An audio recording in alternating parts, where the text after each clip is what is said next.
Hello and welcome to the episode 27 of the Digital Quill podcast. I'm your host, Mars Wilson, and today I have with me another guest. Please go ahead and introduce yourselves because this is going to be a wild episode. Well, hello, Mars. I am Jonathan for Realz, and I am the co-writer and I guess co-star of the movie The Marks, which is available now on Tubi. And I cannot be more excited about being on this episode, specifically because that 27 is my favorite number. Oh, wow. I got like super excited that I am on episode 27. This was meant to be. It couldn't have been a better episode. So thank you for having me. Of course. I am excited to have you. A little bit of background about me, about why I do this, just so you know, because I know you're not like my personal internet bestie or anything like that. I do this because I like having conversations with other people, and I like having other people have conversations. I'm a big on telling our personal stories because every one of us has this unique, individualized experience, even if we have similarities. And it's also wild to kind of come together and see that. So thank you for being here with me today, because not a lot of people are comfortable with conversations. I think there's a growing trend in that, but if you know what I mean, I think if you know, you know. No, I do. I absolutely agree completely that there is a growing trend, in, I guess, I lack of conversation, maybe antisocial behavior, I mean, yeah, I love having conversations, even if it's with just a random stranger on the street. Um, I know that I'm supposed to be here to promote a movie or whatever, but I since we're on the topic of conversation, one of my favorite stories that I have in my life is about last year I was Vermin Supreme's running mate. And I'm not sure if you know who Vermin Supreme is. He's a well-known weirdo on the internet who runs for president and has for the past 40 years, and wears a boot on his head promising free ponies. And he's a very strange, eccentric individual, and he asked me to be his vice presidential candidate. And we went around to basically every town in the state of Delaware and tried to meet and talk to every person.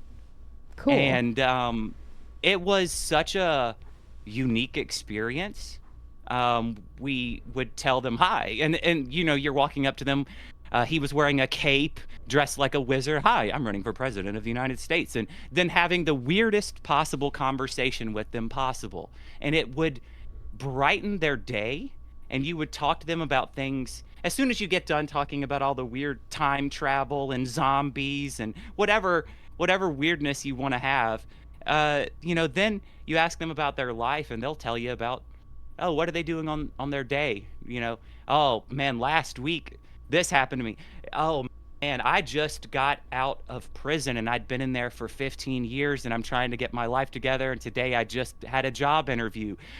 People tell you all kinds of stuff about them if you just ask. That's true. And it was one of the coolest experiences I've ever had. Just every single day. We had shows at night. We would go, to different nightclubs and do different, weird stuff, and perform with different local music and different things. But during the day, it just was meet as many people as possible. And that was it. I will always hold that as a warm, positive place in my heart. It was really cool. Kind of Yeah, a I core love talking to memory. people too. Yeah, very much a core memory. I totally resonate with that. My mother growing up was always right there with me whenever we were at grocery stores, because I had a tendency, and I still have that tendency even today, to just strike up a conversation with a stranger. Sometimes it starts with a compliment. Other times it starts with a random question that other people probably have never asked them. And my mom used to describe it as the way of, by the time we left a store, I would get within 15 minutes an entire life story of somebody. And I still love doing that because we're such strange creatures. Human beings are such strange and weird and awesome little creatures. Like, what are we? Who are we? Yeah, this resonates completely. I mean, whenever I was a kid, I would do the exact same thing, except I feel like I was asking to be kidnapped. I mean, I would be like, "Hi, I'm Jonathan. I'm 4 years old. This is my brother. He is 2. My address is," please don't listen to him. uh, Whoa, whoa, so whoa. yeah, Redacted, redacted. redacted. It's a wonder I survived. Honestly, same. Same. Um, let's see. I'm gonna jump right into it because I am like super duper curious. The only way I know you is because of the marks. I found you on Twitter X. I'm gonna call it Twitter X because it used to be Twitter, now it's X. I don't know what's going on anymore. Twitter X. I like it, Twitter X. I think it should be Twitter X. That's what they should have. Yeah, I like it. Honestly, same. Like, why just X? I feel like I'm talking about an X. Like, We had Disney Plus, right? Right. You know, HBO Max. But they got rid then of the it became HBO. Max, and then but now it's back. HBO's back. They It added is? the HBO back. Yeah, it like a week and a half ago they added it back. Wow. Good job. That is a great decision. I need to pat the backs of whoever did that. Yeah, the marketing team over there is really on it. Their I guess brand so. awareness, perfect. What made you yeah, want to write a movie? What made you write that movie? Okay, all right. The tough questions. It is a tough question. No, I'm sorry so about it. I've always wanted to write a movie. I've written many movies in my day. I would say the first one that I wrote, well, I know for a fact which the first. Well, I kind of wrote it. I would say improvised with my family members and friends whenever I was in middle school, and I spent my entire sixth grade summer making an entire feature film on VHS. Whenever Wow. that, and then whenever I got back to school, I had copies with artwork um, designed up so that way I could try and hawk them to the other kids and be like, "Hey, you want to watch my movie I made during the summer?" But so I've always done that. But this specific movie came about. I had done a web series with one of my friends. The director, Joseph Lavender, was before I knew him at all. He was casting a web series that was like a Ghostbusters tribute series, and I auditioned for some weird like pothead character or something like that, and it went really well, and we kind of stayed in contact over the years, and he knew that I was like a big fan of professional wrestling, and he knew that I had written stuff in the past, and that I had a comedic background. And he had a script for a movie called Suplex that he could never get off the ground. He had written and directed a couple horror movies that are out, and he wanted to revisit the movie Suplex because he always had a love of pro wrestling. He wanted to be a pro wrestler before he was an actor, and kind of was like, well, maybe I'll revisit this script. So he gave me the script and asked me to read it and see if there was if I thought there was any thing to it, if I wanted to be a part of it, and maybe do a rewrite. And he had this idea of the problem with making a wrestling movie the way that he wanted to do it was, he wanted the guy who started out small, and then all of a sudden by the end of the movie he's a big star. He's got to meet his favorite wrestler, and that kind of like hero's journey, standard movie. And the problem when you're trying to do that with pro wrestling is like not filming the small stuff. It's easy to film the small time stuff. The problem is that when you want somebody to become a pro wrestling superstar, you need to be able to film those scenes, and there was no budget for that for like a small independent film. So he had the idea of, well, what if we went smaller? What if it was you had someone that, well, they're already wrestling in their backyard, but you know, they they just want to make it. They just want to wrestle to a real audience at all. And if you go smaller, maybe we can accomplish that. So I was like, oh, you might be onto something. And what that really resonated with me, because whenever I was a kid, I went through a phase where I wanted to be a wrestler, and me and my friends, we would beat each other up in the backyard with our, little wrestling ring and stuff like that. And so I was like, there's something to this.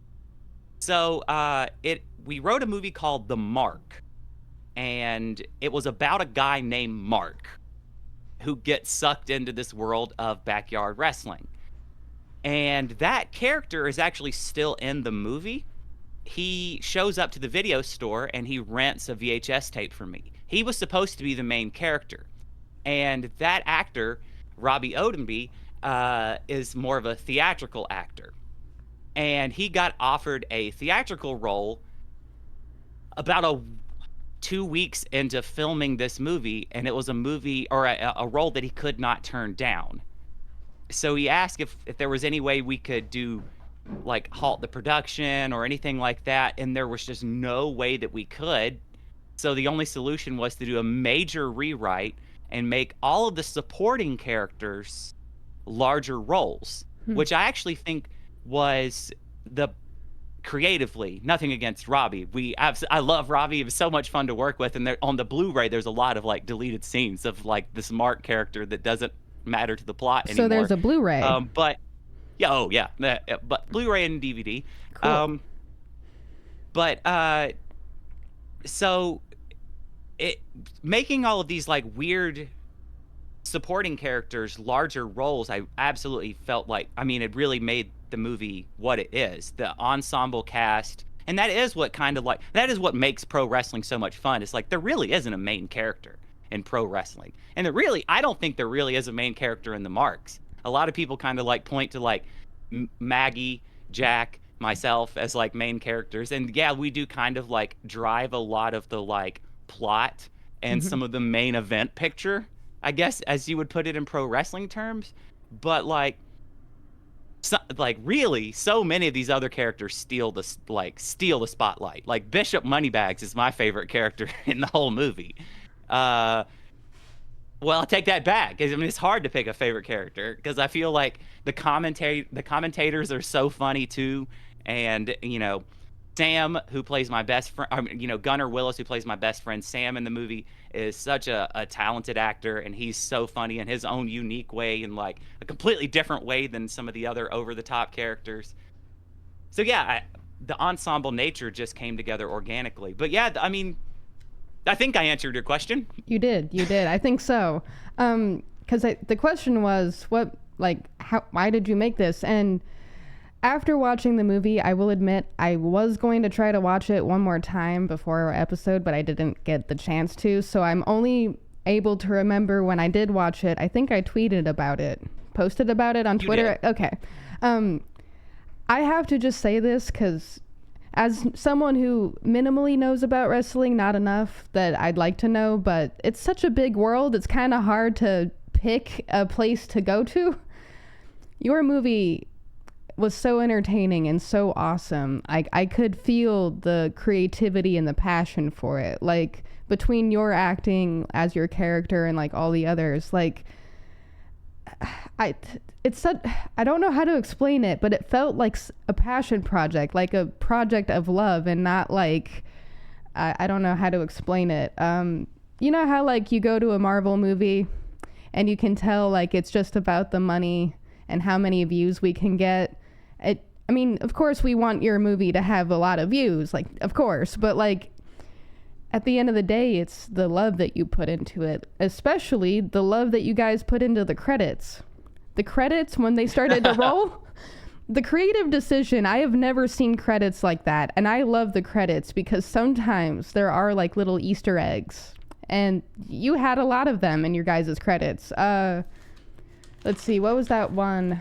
One of the names said something about probably smokes too much weed, or probably smoked too much weed. Yeah. A sound guy, I think, probably. Was it a sound guy? I think it Was Yep, it a, there was a sound. who decided the credit thing? Because they need to be a comedian or something, because that was golden. So that was a decision made by the director Joseph Lavender. Um, so I think he had noticed there's a few other directors that had kind of had a few joke credits, and you know, kind of like peppered through their end credits. Mm-hmm. And he always really liked that. And so many people wore so many different hats in this that it seemed kind of weird to just see the same name over and over and over and over and over again. So it was like, okay, well, if you can give them like a crazy, you know, more exotic title, you know, then let's give them that. You know, they did way more than just, for instance, Jody, our you know, designer who designed all of our costumes, you know, props. She was hunting down Beanie Babies to make sure that they were in the background of the video store. I don't even think there's a close up. There's an entire Beanie Baby section in the video store that's like you can just kind of notice if you're paying attention, and that was a detail that Jody made sure was, you know, was there because it was the 90s and everybody was selling Beanie Babies. I'm gonna have to rewatch that and look for that. And she did so much stuff, but also she also made sure that there were snacks and stuff like that for everybody. She was the crafty person. Like she wore so many different hats. So, you know, of course we're going to give her some, you know, she was the set mom. She was everything for everybody, you know. That's awesome. And there were quite a few. I do not know all of the credits that are there. The hair person, Haley, I believe is credited as my personal hair person, I think, and that's basically because I might be a little bit of a diva when it comes to my hair. I'm not gonna lie. I was constantly like, can I get last looks? Can somebody come check, make sure my hair looks good? Can I? Being a diva over your hair's not a bad thing. It's fine. Haley, I don't want to. She would hate me for giving her credit because she always gave me so much crap, but with a smile, and the joke's always been that we absolutely hate each other, but like, you know, she was so much fun to work with, but it made the crew very, very happy to see her give me so much crap because they were waiting on me to get my hair fixed. So, in fact, there's a scene where Haley did a horrible job with my hair because the humidity was so bad, Haley. And when I'm riding in the truck with William Tokarski from Adult Swim, and my hair is poofy the whole time, Haley, you could have done better. I'll have to clip that part. Just so we can give it to you and you can send it to her. But yeah, you know, so that was the way that that decision was made. But yeah, you're right. There was a love from I mean, so many people were having so much fun. You know, one of my favorite stories to tell is there's a hidden character throughout the entire movie named Randy, and nobody ever addresses him by name, but it's one of my friends from when I was in my early 20s. He worked with me at like a pizzeria, and we've stayed friends over the years. And when this was going into production, I put up, you know, on social media if anybody was interested in, you know, coming and being an extra or something like that, to let me know and I'd make sure you got on. And there weren't very many people that took me up on it. I think he was No, I think maybe like two or three people. But he was the first person to actually take me up on it. And he showed up, and he was such like a positive energy. Um, and he's credited in the movie in the opening credits, Ryan Diamonds, and I think it's the only time an extra is credited in the opening credits of a movie. Hmm. But Ryan Diamonds as Randy, but he is an extra throughout the entire movie. The same extra, the same like a continuous background character, but he was such a positive energy, and he helped out in any way he possibly could, and he was just like brightened everybody's day on the like couple days that he was there, that Joe was like, we've got to put him in the entire movie. We need him there.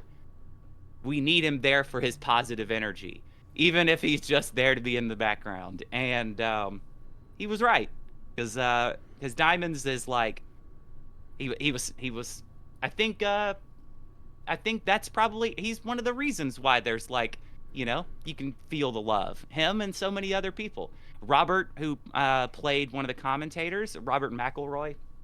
Um, I actually met him around the same time. We were in a play at Auburn University together, and we had always kind of like, stayed in contact, but never had an opportunity to work together.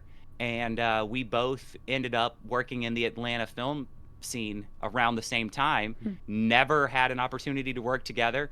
And then this movie was going into production, and he was such a big pro wrestling fan. And we were just kind of like grabbing a bite and catching up. And I was mentioning that this was going into production. He was like, Jonathan, if you can get me an audition, just please get me an audition. And I was like, Robert, I will do more than get you an audition.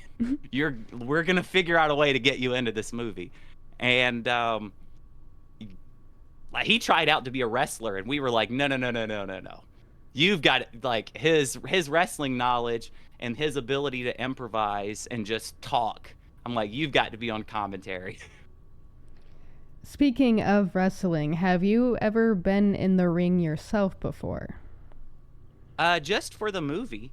Hmm. Well, I take that back. All right, so that's complicated. All right, so I had to go to, learn. I had to learn some, moves to make sure that I could safely take, all of the bumps Hmm. that you end up having to take when you're filming this kind of stuff. Um, there, we did have stunt people. I did not have a stunt double, and the only person who did was Maggie, and it was for only one shot. But everybody else, if there was wrestling in the movie, they had to learn how to do it. We did have wrestlers that worked on the movie, in stunt coordinating capacity and stuff like that. Um, Joey, who was a WCW wrestler, played Jack Dixon, and he taught me a lot. I did not have to do a whole lot of wrestling for the movie, but he would. Joey knew how much I loved wrestling, so every day that like everybody else was training and he was there and he was warming up, and he would be like, "Hey, get in here. Let me show you this. Let me teach you this. Let me show you how to do this." And like, I know that was just him knowing how much it like meant to me as Hmm. like a fan to learn about it, so he just would do it. So like, I have like so much love for Joey for that. But and of course it was helping him get warmed up too, Hmm. uh but yeah, I mean, I learned a lot. And then after the movie was done, because I did have to learn, I did have my local wrestling promotion bring me involved, get me involved in some stuff, to help with some charity events and stuff like that. So yeah, I kind of, I didn't really wrestle, but I was in the ring and I got involved. Uh, I got squashed by a couple guys in the corner, and ended up fracturing my rib. Mm. But Ouch. I've had an umbrella broken across my back, due to my, it was my prized red umbrella from The Walking Dead, and they broke it over my back. Poor But umbrella. Rest you in know, peace. R.I.P. Umbrella. But yeah, other than that, nothing, nothing to shake an umbrella at. Nothing to spill milk over. No, yeah. How is your back after some of the spills? Yeah. So, boy, all right, man. What's once again? I like so. I don't want to give away too much, but I do end up taking a a a wrestling move and the one of the bumps that I had to take for the movie.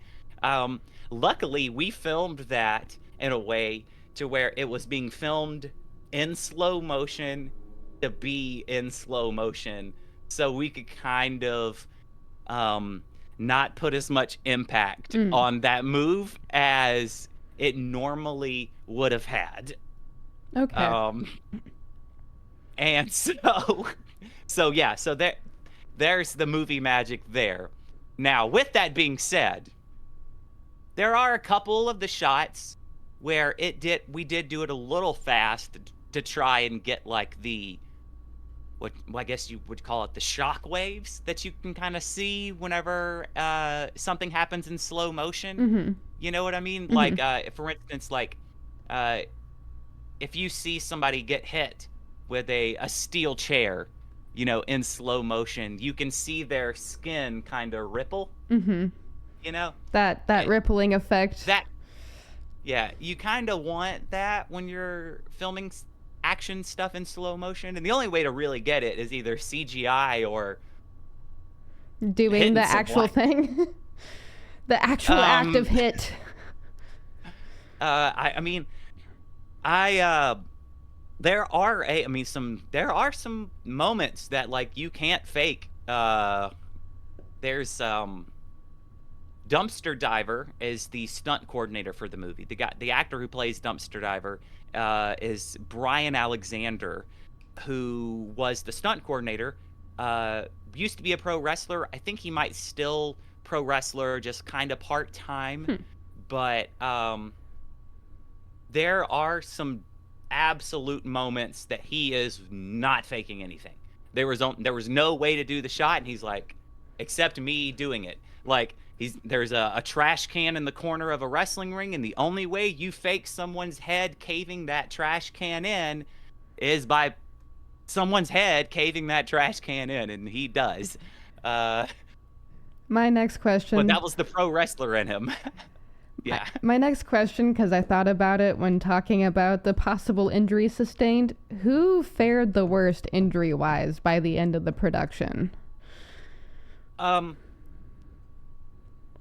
Or I guess how many injuries were the total count at the end of the production? That's probably a better There was question. only one. There was only one.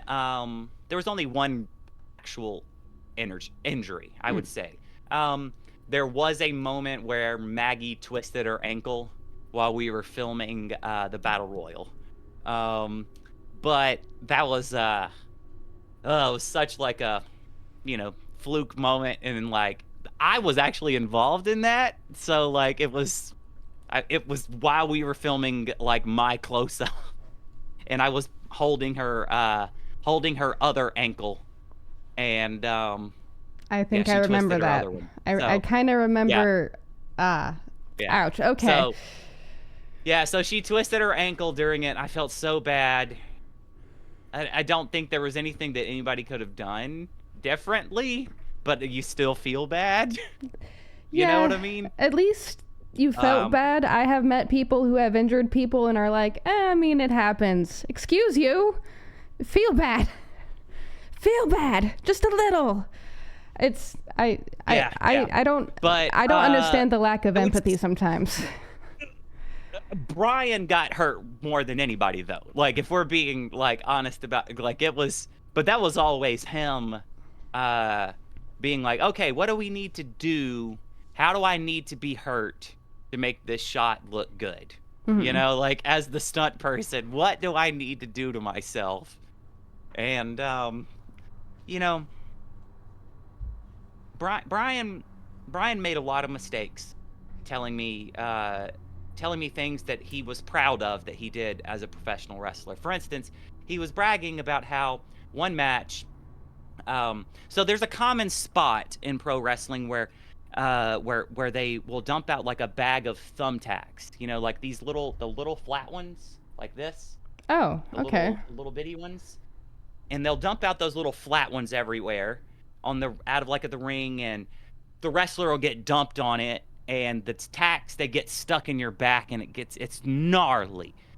I mean, it's something a lot of wrestlers have done. It's made famous by Mick Foley, and Brian made the mistake of telling me that at a local wrestling show he wanted to do a comedic version of it, and he dumped out Legos. Nice. Instead of thumbtacks, it was Legos, The and the almighty crowd Lego. gasped because it's Legos, and he takes the Lego bump, falls on the Legos, and I find this story to be intriguing, and he's bragging about it, and I'm like, so Brian, what if I write that spot into the movie? What are you gonna say about that? You want that? You want that for your main event? And he's like, yeah, let's do it. Let's do it. I'm like, no, that doesn't make sense. Plus, we've already done that. Somebody's already seen that before. We can't do something that's already been done. We'll have to write something in that's different, Brian. So that's where we wrote in the infamous pecan spot. So it's I think it's my favorite real hardcore wrestling spot that's in the movie. And so depending on which region of the country you're from, in the South people call them pecans. I believe in the Midwest they're pecans, and then pecans. There anyway, the nut, whatever, the tree nut. The thing that you have in a pie around the fall times, I think. Correct. Yes. So very hard shell, and in the South they get everywhere. Those trees are in pretty much everybody's yard in the deep South. Interesting. So yeah, and so in fact, the yard that was used as a set for the marks had a pecan tree, and every day that we would film, you would have to make sure that the nuts were not in the ring, because they would just drop into the ring. So they just wanted to be on camera.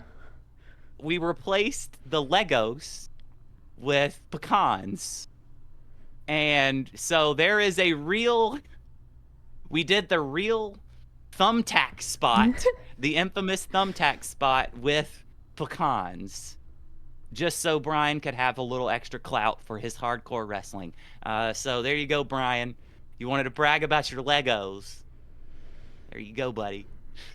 As someone who will not eat pecan pie, I know I'm a horrible person. I prefer pumpkin. I'm sorry about it. Maybe I'll try another pea pie.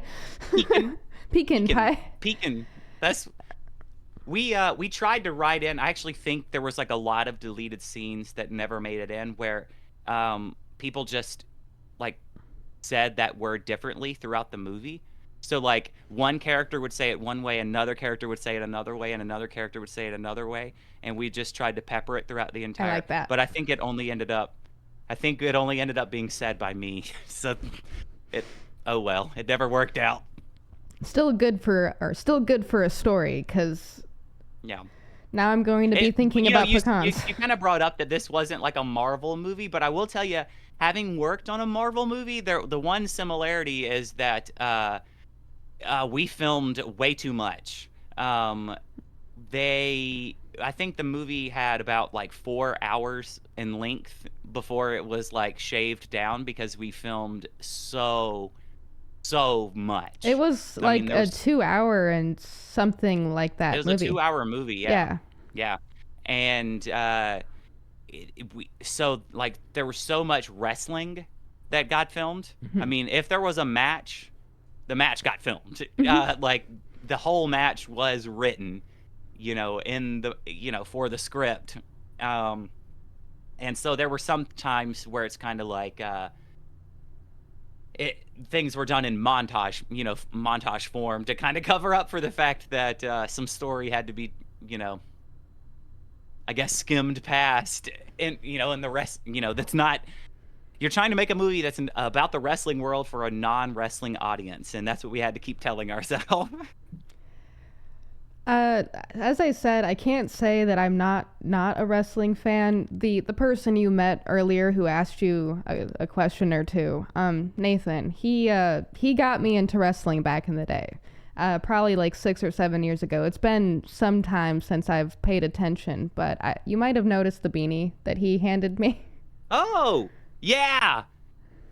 That's a Brian Danielson, but at the time Daniel Bryan beanie, I'm assuming. Probably. Yeah. You're gonna know more than me about it. I'm sure he's explained it to me before, but unless like I'm like involved in it and like I'm strange. I have to be like present and like in it. Like I have to be like watching the thing or like Yeah. visually experiencing the thing. No, Just being yeah. talked at. Like I will pick up the information, not as much. Visual. It does, yeah, and wrestling is hard to get people into if they're not all like if it's not already kind of part of their life from an early age, if they're not like I don't know how to put it. Like if they're not, it's almost a cult. No. No, it's I can see that. If you're not already exposed to it pretty early in life, it's hard to understand. Or if you're not really, really exposed to it on like even a weekly basis, it's hard to even get back into. I know a lot of people that are lapsed fans, and wrestling used to be such a huge part of their life, but if you even bring up the idea of them watching it currently, they're like, I'm not watching that. And it's like, but why? You used to love it and it used to make you happy. Well, I don't know. Yeah, that was a long time ago. You know, Don't grow up. one of my friends, that's what they said is I grew up, and it's like, okay, Well, I mean that's cool and all, that's great for you, but but way to suck the joy and fun right out of everything. yeah, I mean yeah, exactly. I mean, one of my favorite things going on, and you follow me on Twitter X. One of my favorite things going on right now is or was, and then there was so much drama that went on. But one of my favorite wrestlers is the wrestler R-Truth, who now goes by his own real name, Ron Killings. And I've said for many years that Ron Killings is one of the greatest professional wrestlers of all time, not just because of his in-ring skill, but because he's such a great comedic mind. He is, and not just from like an improvisational standpoint, but from like a joke writing and structuring and delivery standpoint. He is a talent that nobody else can touch in professional wrestling, and he's so beloved with fans. And recently he got released, and the fans kind of turned on the company for a week, and it forced the company to bring him back. They were letting him go because of his age and how much his contract was. They were like, well, he's been around for a long time, and we just don't want to pay him that kind of money. But he was one of the lowest paid wrestlers on the roster, and it's like, come on now, everybody loves him. You can't do that. But anyway, but I was explaining to one of my friends that's a lapsed fan, and he was like, I just don't understand why it's so childish. And I'm like, yeah, but that's the best part. There's a lot that's so much fun that's childish. Like John Cena is a bad guy now, and the most beloved wrestler, who is one of the oldest people currently working full time in professional wrestling, goes around talking about how he feels betrayed because he looked up to John Cena whenever he was a kid. And it's hilarious because everybody's like, that's obviously not true. This is a pushing 60-year-old man talking about how they love this guy who was their childhood hero. And then he made it his entire gimmick that he was now gonna, since John Cena was a bad guy, he was gonna save wrestling by becoming Ron Cena. And and it's the most like absurd, like silly stuff. Yes, yes, it's silly. That's the point. It's Not everything in not everything in life has to be so like serious super all the serious. time. Yeah. As someone Yeah. who usually asks serious questions and really tries not to, you can ask anybody. Anybody I know, they'll be like, "Yep, Mars tends to ask some pretty tough questions just at the most random of times." I also try to keep it silly and light because I Oh, want. I'm a serious person about certain things deep down. But We can like, but I like being silly too. I don't have to be miserable. exactly. Like, I love using this comparison. What the heck happened to McDonald's? Why is it all gray and stuff now? Like, it used to be colorful. You took away the joy. Yeah. Oh man. Oh, the play place. Mm-hmm. Oh man, you are right about that. Man, yeah, and it's not just McDonald's. Man, I get excited. I get excited when I see like an old Wendy's. Oh my Like, gosh. Oh my gosh. I do you too know, sometimes. It's been so long with since the I've seen one though. sunroom. They got the sunroom, and you go in and there's plants. Now it's just like a box, like a modern box, and it's like, Yeah. what happened here? Keep the banks and stuff looking modern. We don't need our fun play places and food places to be serious. We have enough seriousness. Yeah.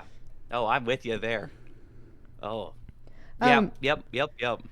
I have to ask this question, and then we'll kind of like deviate around other things. But the two wrestlers I fixated on back in the day were the Hardy brothers. Are they still doing anything? Yeah. Yeah. So, interestingly enough, so they Jeff was having a little bit of a tough time struggling with addiction for a while, and he was having some trouble, but he seems to be doing really really well for himself right now, That's good. and they're both back wrestling full time. They, I do believe, are currently the tag team champions for TNA Wrestling. Oh wow. They were the current tag team champions at least within the past month. So if they lost the title, they lost it very recently.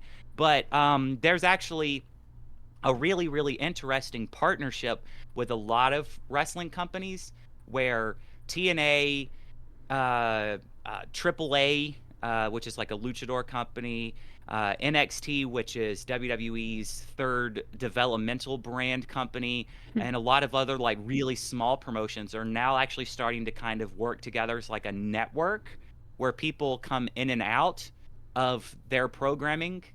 So you can have like a TNA champion come to WWE Interesting. and vice versa. And so, yeah, that's the reason why it's kind of become like the Hardy Boys have actually been talked about a lot recently within the WWE fandom because they just came back to WWE with the TNA titles and defended them on a brand that wasn't even the brand they worked for. Interesting. I Yep. back when I was watching wrestling, as I said, it's been some years. I remember there was like this weird discourse where WWE didn't run a mix with TNA, and I like was confused by that because it's like, why is there so many rivalries? Like, why can't the wrestlers just wrestle? But So a lot of that has to do with so that goes back to the 70s and 80s. So the way everything used to work, it used to be the territory system, as they called it. So in my area, our territory was Continental Championship Wrestling. And Continental Championship Wrestling, they build it like, as far as any local television was concerned here, they were the largest possible wrestling promotion. They had the world champion, blah, blah, blah, blah, blah. But when you go up to Tennessee, For instance, you would have another promotion called Smoky Mountain Wrestling, and Smoky Mountain Wrestling had the world champion and they had the greatest stars of all time. And they did not touch each other's television markets, and the wrestlers would go they would go to each one. They'd be a champion here, be a champion there. They would work here, they would work there, and there were these unspoken agreements, and sometimes uh, spoken agreements very forcefully in back rooms, but with no legal repercussions, but definite real world repercussions if you break them. Kind of agreements, Hmm. very very shady, kind of scary stuff in some situations in the 70s and 80s, That makes sense. and a lot of it, one of the biggest companies out there was Vince McMahon's father's company, Worldwide Wrestling Federation. And Vince McMahon Sr. had an agreement with everybody that they wouldn't touch he basically brokered a lot of these different deals. And when the company went to Vince McMahon Jr., he decided he was going to break all of them and destroy all of the different territories and take all of the top talent. Hmm. And when that happened, it burned a lot of bridges. It made a lot of people mad. And a lot of those people ended up kind of coalescing. And eventually, a promotion with Turner Broadcasting called WCW happened. And then that created the Monday Night Wars. And that was WWF versus WCW. And that is kind of where the Marks takes place during that time period where wrestling was at its like most competitive between two competing large companies with money. And WWF won, and eventually they became WWE. But a lot of that bad blood absolutely stayed, and a lot of those people did not forgive and forget, and a lot of those people ended up going to TNA. Back in and the founder of TNA was Jeff Jarrett, whose dad, Jerry Jarrett, was one of the promoters screwed over in the territory system all the way back in the 70s and 80s. And so when Vince McMahon got tied up in that big sex trafficking scandal, that's when he had to step down from WWE, and then the company was sold to TKO. And then once he is no longer in the company anymore, some of those wounds started to heal. And so now you have a lot of people trying to do business together. So Honestly, I kind of love to there you see go. that. As I said, like, I love people doing people things and like connecting and everything. Like, I can't stand divide. I can't stand corruption. I can't stand control and greed. Like, why can't we just exist as people Yeah. and do things together that are as awesome and cool? Because one of the reasons I was drawn to wrestling at all, and why like I'm probably gonna float on the outer skirts of that world for the rest of my life, is because it has a heart to it, a family feel, a community feel that you don't see elsewhere. It's almost like I don't want to say this because it like I don't think it hits the right spot, but I feel like wrestling, like the community of it, could possibly be like a foundation for how other communities come together and do stuff. I don't know if that makes sense, or if you see that vision. It is. It is. It actually, you've actually nailed something. Like very, like, no, I've noticed that a lot.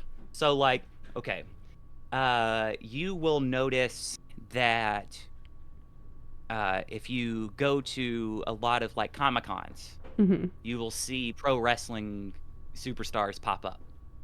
Interesting. You'll um if you Dragon Con, which is one of the largest Comic Con nerd cons in the southeast United States, it's got professional wrestling, I think, every single day as Hmm. like they have their own little I think they call it like Dragon Con championship wrestling, and they only do it at Dragon Con every year, and it's kind of like a continuous thing. And you'll Cool. see sometimes like off the record a lot of like WWE superstars will kind of like pop in because they're big fans of, you know, this comic or this anime or whatever, and they're actually like at the convention for all of the, you know, all the fandoms that they're a part of.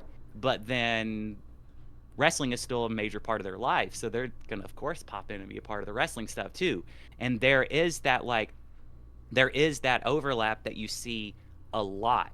Um, in the music world, there's a huge follow like wrestling and music is like I know so many musicians that if you ask them like what's one of their like goals in life, and they're like, I'd love to make like a wrestler's theme song. Like Metro Boomin is has been posting, tweeting, whatever you call it on X, Twitter, uh, for like 2 weeks now, basically like begging to do a wrestler's theme song, like because it's one of his life goals. Hmm. And you know, there's I think somebody else has said the same thing recently. And so yeah, I think you're definitely onto something there. I think there's yeah, you're onto something there for sure. I'm like really big on energy, so not to get super spiritual mumbo jumbo on you, but I do believe in like a weird energy. Like we all have energy. Like when you walk into a room, you can tell when someone's sad. When you walk into I don't want to use this as an example per se, but when you walk into a church, you can feel like this hum, this vibration of positivity or like energy or something. Like it's not always positive in some places, but you It's feel not this. always positive. You feel something, you feel it. And when I'm watching like the crowds on wrestling nights and stuff like that, and I'm like listening to the cheers and the hoorahs and the commotion, you can feel that even if you're just watching on your TV at home. You can feel like even if everyone's there for different reasons, and they might have wrestlers that they're like, I don't like that guy, but I like that guy. Like it's like it bringing it back to the community thing. Like it's almost like the foundation of how people just normally behave in communities in a way. Like I really don't know how to explain that. I'm lost on the words and the verbiage, Yes. but it's the energy. You were on to something there. So you're right. I no I don't want to get I'm not like a super like religious mumbo jumbo kind of person either, but I think you are right about energy. And there is an energy in especially when you go live. Hmm. There's some people that I've changed my opinion on whether or not I like them or not as a professional wrestler based on the energy they put off live. Hmm. You know, where I go, man, they've made a connection with these people that I didn't feel until I was here. And now I see why people respond the way that they respond. You Mm. know, like, uh, but but you're right. Like, there, you, everybody doesn't have to agree on who they like, who they dislike.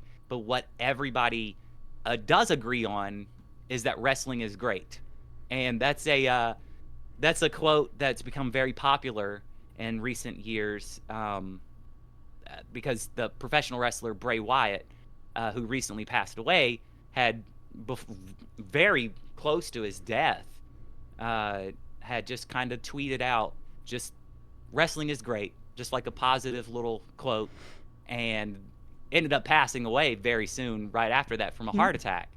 And now it's kind of become like this little like mantra of like positivity Mm-hmm. within the wrestling community, because the wrestling community can be very toxic, like especially the internet wrestling community. That's Yeah. but that's any community on the internet. Yeah. I the, The the internet is internet weird. kind of does have a way of corrupting. It's kind of like the One Ring. It it it starts out nice. It starts out like, oh, I can turn invisible. I can get out of these situations. But Now it's like, eventually, ooh, the the control. wraiths come. Yeah. Eventually, the ring wraiths find you. I take it you are a huge J.R.R. Tolkien fan. Not huge, but I do love Tolkien. It's honestly as much as all right. So I really, really love.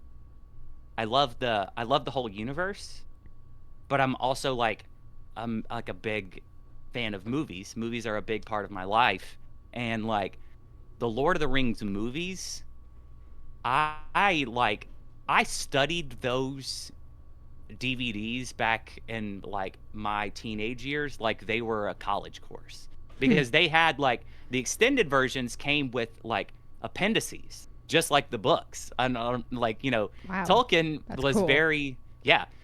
So Tolkien was, very meticulous and had a lot of extra notes like, yo, well, you're going to need some extra context to understand this. He knew.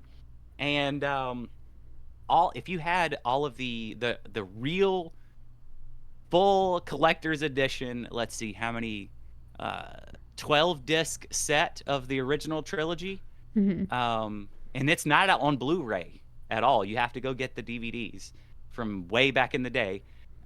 It showed you every detail on how to do everything that they did in those movies. Wow. It would teach you about production design in the most minute details and every single aspect of it. And I thought that was the coolest thing I'd ever seen. Like back in when I was in middle school, being a kid who was like making videos on a VHS tape in the summer trying to like I want to make movies.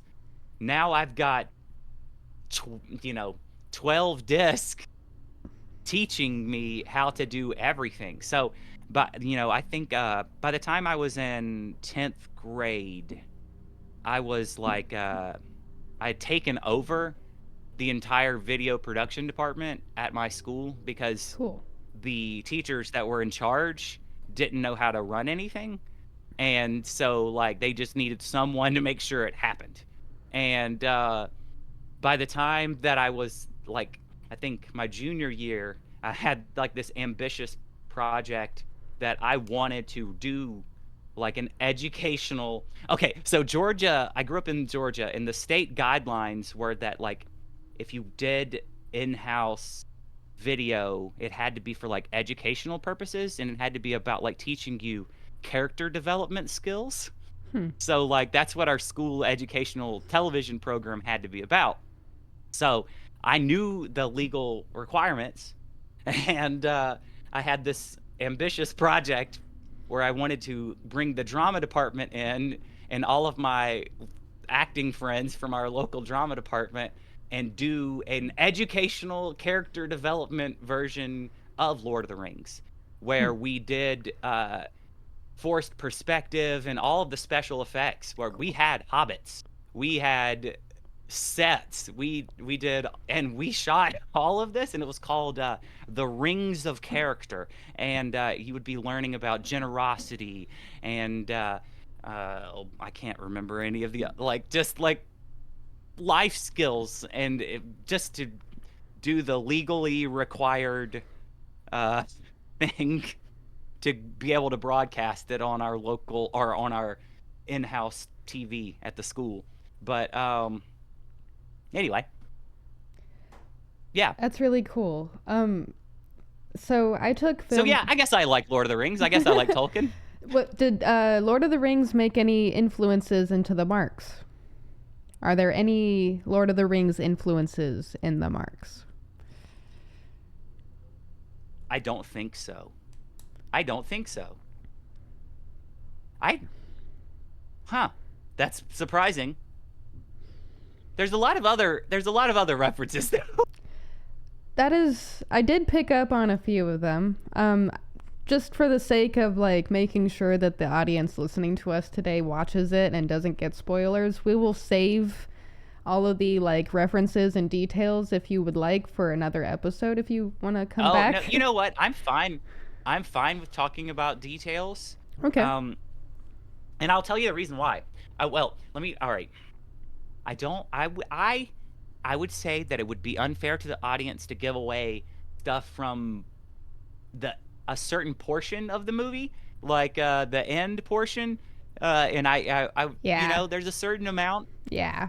but but I would say the rest of the movie, there's so much going on that giving away a few details doesn't spoil anything. Well, what are some references that you don't feel like other people will pick up on right away? So like the more hidden ones, the not as obvious references. Okay. All right. So I'm gonna give you. I will give you the most hidden one. Um. So at the video store, when which is supposed to be that was supposed to be the only thing I really did in the movie. I was supposed to just be the video store clerk and then kind of pop up in the backyard a little bit. But then when the rewrites happened, I ended up kind of getting shoehorned into the rest of the movie. So I guess good for me. But um there is a VHS tape uh, that's called "That Guy Is a Phantom," and it's like a parody of a comic book movie from the mid '90s called The Phantom, Mm. which was my favorite comic book movie as a kid, and it was a pretty obscure DC comic that like they tried to make a thing and it didn't catch on, and I think that was a it really sucked. I rewatched it as a like I keep going back to it. I still feel like it's a lot of fun it could have been a great comic book franchise, but it never caught on. And so there's a reference to it in the beginning of the movie, and there actually were a bunch of references to that movie throughout the marks that were cut. Um, so it only shows up at the beginning, and so then it doesn't show up all the way through until the very end of the movie. In our short little minor limited theatrical run, there was an after credits scene. It is not on Tubi. We were told by the distributor that Tubi did not like to do after credit sequences, so that we needed to cut it. Wow, So Tubi. there was an after credit sequence that is on the Blu-ray and on the DVD, and it does tie back into the Phantom reference from the beginning of the movie. And the reason why we were okay with cutting it is like it really was only in there for me at that point because the rest of the Phantom jokes had been cut. Mm. So like you only got one at the beginning and then one in the after credit sequence, and it was like, you know what? It's fine. Don't even worry about it. Another Easter But, egg. you know, I must another find Easter this egg. Easter egg. Where can people purchase your Blu-ray and DVD of the marks? So Black Flight Studios has it up on their website, and it is up on my X, and I can actually send you the link if make sure it's in the description so that way they can click on the I can store do that. page. I can do that. Yeah, because if I tried to quote out an entire store page, I'd probably get it wrong, and it'd be too convoluted for people to type it in, and people want convenience these days. Yeah, instant convenience, which is both a good thing and a bad thing. Which I guess it's not related, but it's kind of related, thinking of good and bad things. Everything's related. Indeed, indeed. 7 degrees of separation. I think that's the thing. Is that the thing? I think that's the thing. I think it's 6. I think it's 6, I think is the actual number. And I've found typically that it's fewer than 6. Everything is I 5 mean, degrees of separation away. technically, you know someone who sort of by definition. So I find this weird because I just recently was kind of like grasped the concept of 6 degrees or 7 degrees of separation, and the example I use for myself is this. In the 70s, my mom lived in Colorado, you know, back when they were filming The Shining at the Overlook Hotel. Mm-hmm. She Yeah. went to a bar with a friend, and her friend had no idea who Jack Nicholson was. They're drinking. He comes in, he sits down next to them, and he's like, "Hi, I'm Jack Nicholson." He introduces himself, and my mom's friend didn't get it, but my mom got it right away. And every time I think back to that, I'm like, my mom almost had a whole conversation with the Jack Nicholson, like the Jack Nicholson from The Shining. Like, Yeah. whoa, whoa, that's awesome, and also really strange. Like, I don't want to sound like a crazy fan, like, oh my god, a celebrity, but like at the same time, like, it's like, that's still crazy, because like this person that you would never think you would be sitting down next to having a beer with is like having a beer next to you. Like, what's going on? That is cool. Oh, absolutely. I find Absolutely. that so cool, but I needed that icebreaker to ask this next question, because this is not my realm. It's never been my realm. I'm a little interested in it because it's relevant, but how do politics go into your movie? Like, is there any sort of politics at all in the Marks? Oh, I don't think so. But well, that's I guess it depends on how you define politics. That's a good point. I look at politics through a very, very specific lens. I don't really care about what people do in their life as long as it's not negatively affecting other people. And I like to stand up for people's rights if their rights are trampled, you know? And as we should. And when I view everything kind of through that lens is kind of like I view politics in a like very specific, just standing up for the rights of people to be people, as long as they're not hurting anybody or taking their stuff. And like I feel like that's empowering the individual, and like self-ownership is it transcends politics, but sometimes politics is required to accomplish those things. I think I see what you're saying on that. Just for a little bit of my own background and stuff on how I view this. As I mentioned earlier, I dislike corruption, power, greed, and control. I don't think those things are productive when it comes to bettering ourselves and humanity, because that is just, on the energy topic, that's like allowing the energy to be held and not dispersed out, if that makes sense. It's like you're, with power, greed, corruption, control, like you're like stagnating things. You're not letting things progress. Yes. And on that note, as I said, this is not my world. That's why I like asking people like who probably know more than I about those worlds. Like at the end of the day, all I want is freedom for everybody, because we all were born with freedom and free will, which are two different things. Free will and freedom are two different things. And we should all be able to have that no matter who we are as people, as long as we are not damaging property or actively going out of our way and hurting the lives and like properties and other things of other people. Like, we should be able to just be free and not under the guise of control or corruption. No, that's exactly that. Yeah. I mean, it's you're as a human being, you are, in my opinion, the way I see it, and I feel like it's a fact, not an opinion, but that you were born with certain rights as a human being, Mm-hmm. and anything that takes those rights away from you, whether or not it's legal or not, does not change the like morality. Mm-hmm. Mm-hmm. And anything that takes away your human right to exist, And just be. and just be, um now we've got a problem.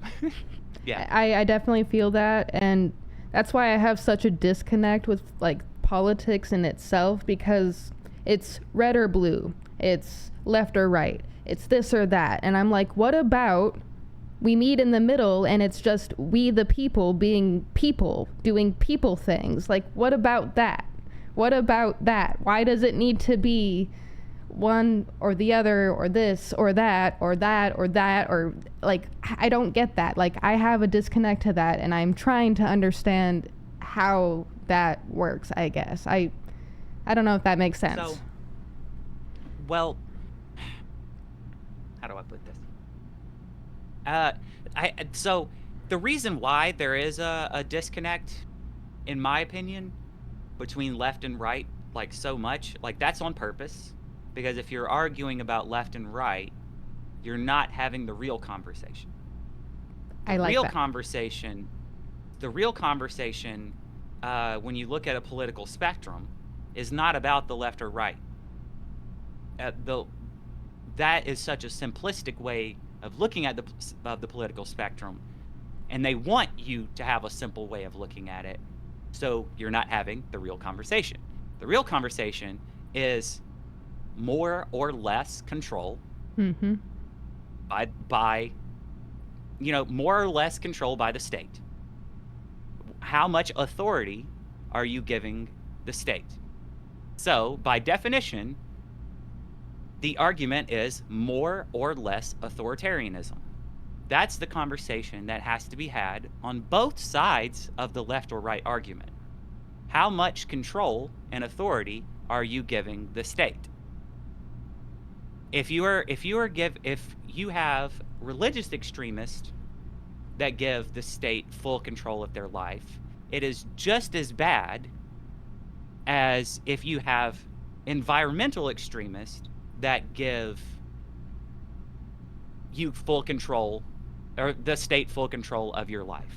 I If see that. you if you In different ways.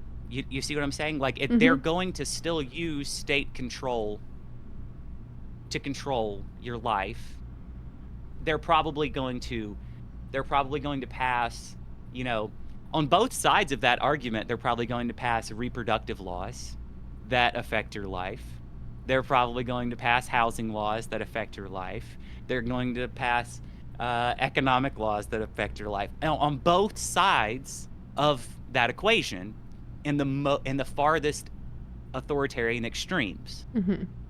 So the conversation that needs to be had is, how much power are we are we willing to give up? How much authority are we willing to give up? And then the other question that has to be asked as a follow-up question is, what happens if we're willing to give up a lot of power to a good person, and the person who takes control after them is a bad person? How do we keep that bad person from using all of the power that we just willingly gave up? That's a And good question. people are not typically asking that question, and they're also not typically prepared to answer the question. I have yet to find anyone who has an answer to it, on how to eliminate that problem.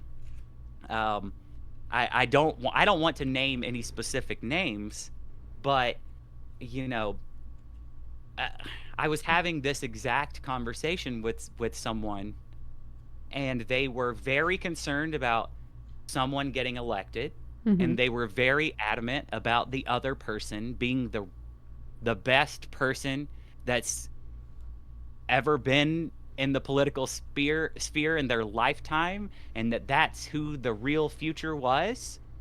And they maintained that that person needed to be elected, and then we needed to really give them a lot of control, and that was the only way to fix all of our problems. And I said, you may be right, but what happens if in 4 years the American public decided that by a slim margin that you were wrong, and they put the person that you absolutely fear the most in that position, and you just handed them All the more power. power? All the, like, how do you eliminate that risk?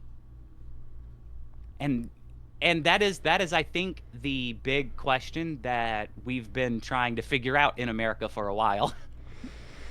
But I don't think we've answered it yet. And personally, I would love to see it clarified in the Constitution that people own themselves. Hmm. I know it's like a weird thing to say, because I we've like that. technically abolished slavery, but we didn't, if you read the language.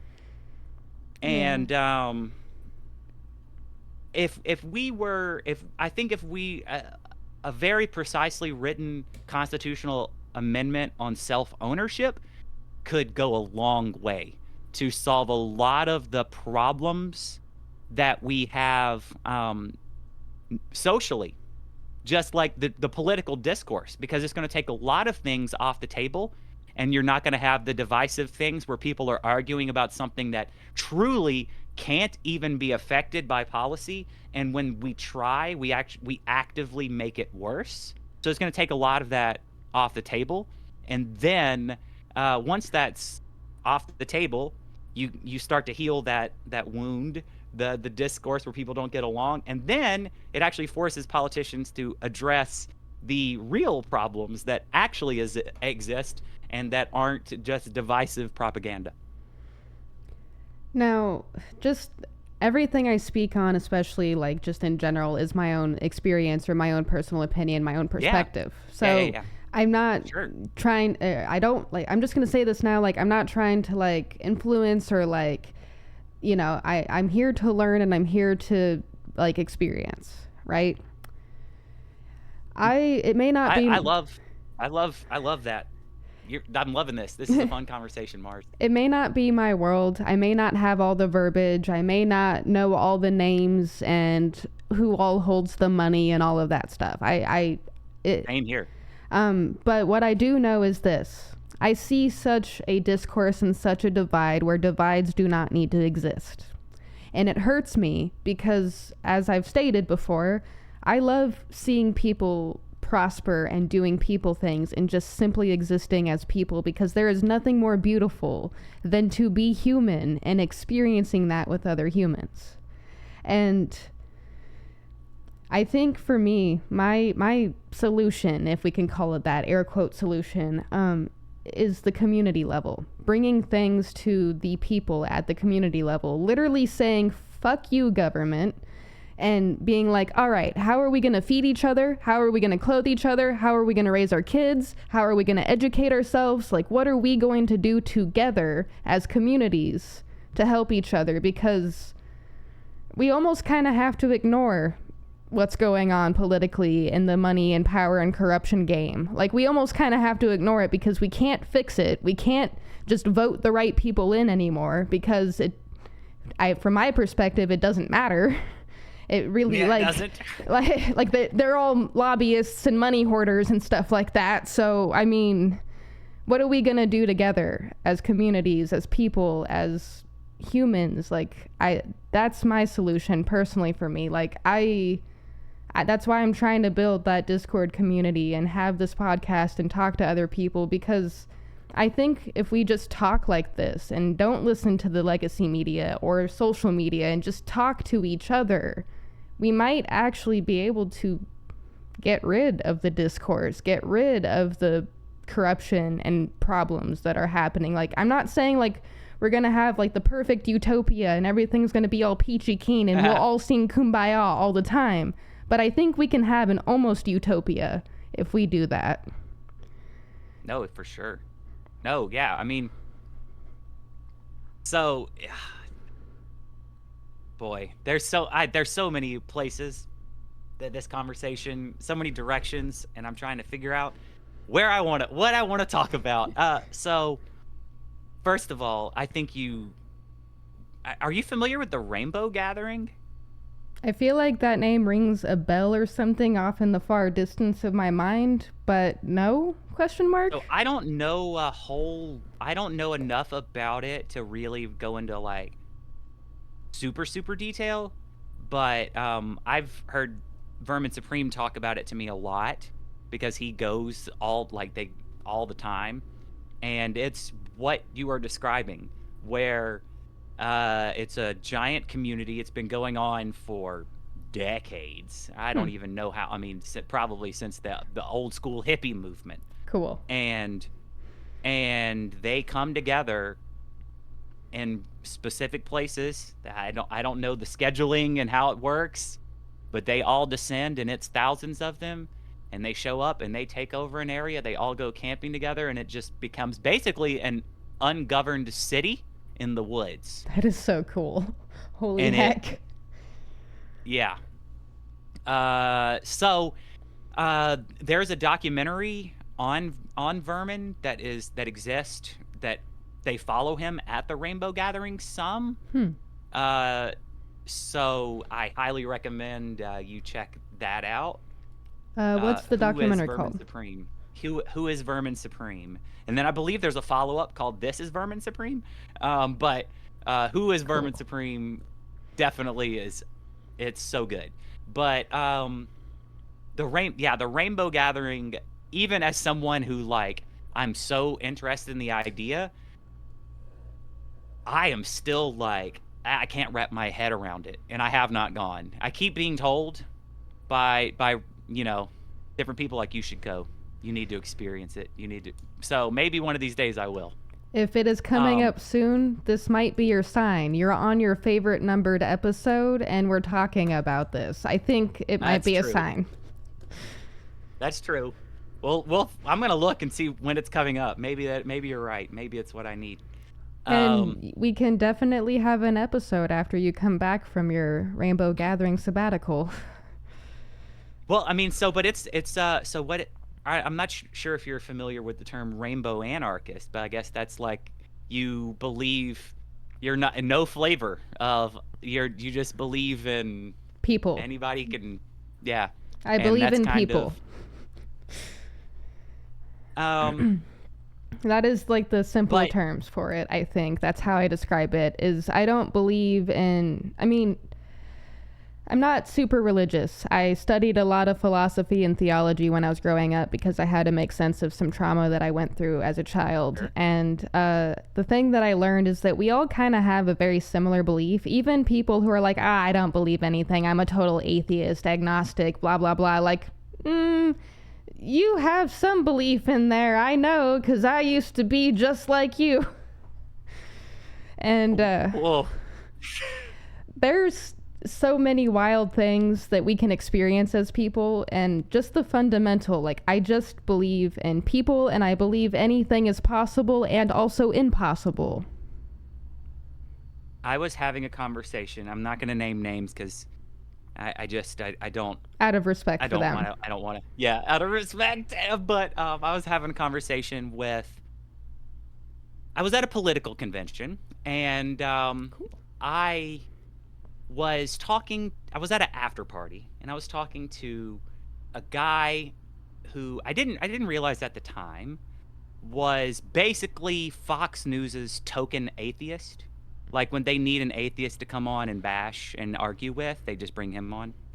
And good job, Fox. So anyway, and he's proud of it. He loves it. He loves the fact, like, he knows he knows they're gonna bring him on. He's gonna get to hawk his book or whatever, and they're gonna be mean to him. Mm-hmm. And like he like 100% was telling me like they're so nice before, and then you could see them get into character, and then they're gonna be mean to me. Yeah, and it's like anyway. Besides the point, and we were kind of discussing just kind of like quantum mechanics, Ooh. and the conversation was kind of going into some like weird places philosophically and things like that, and it he basically came to the conclusion that he believes in predestination, which is like that's like a foundational like religious belief for a lot of people, like, and I found that to be so interesting because he's a staunch he's Fox News's token atheist, but deep down he believes in predestination.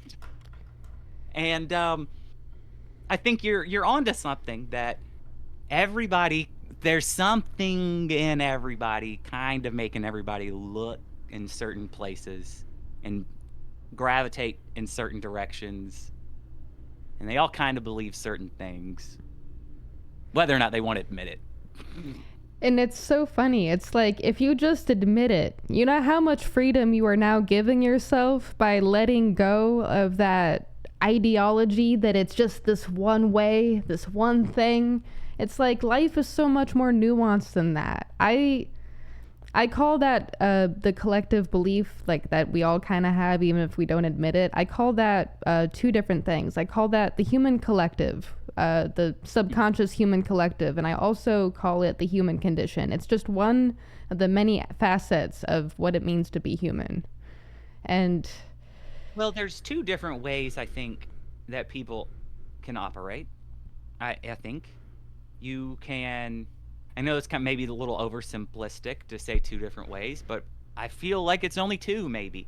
You can either say, I am a human, and I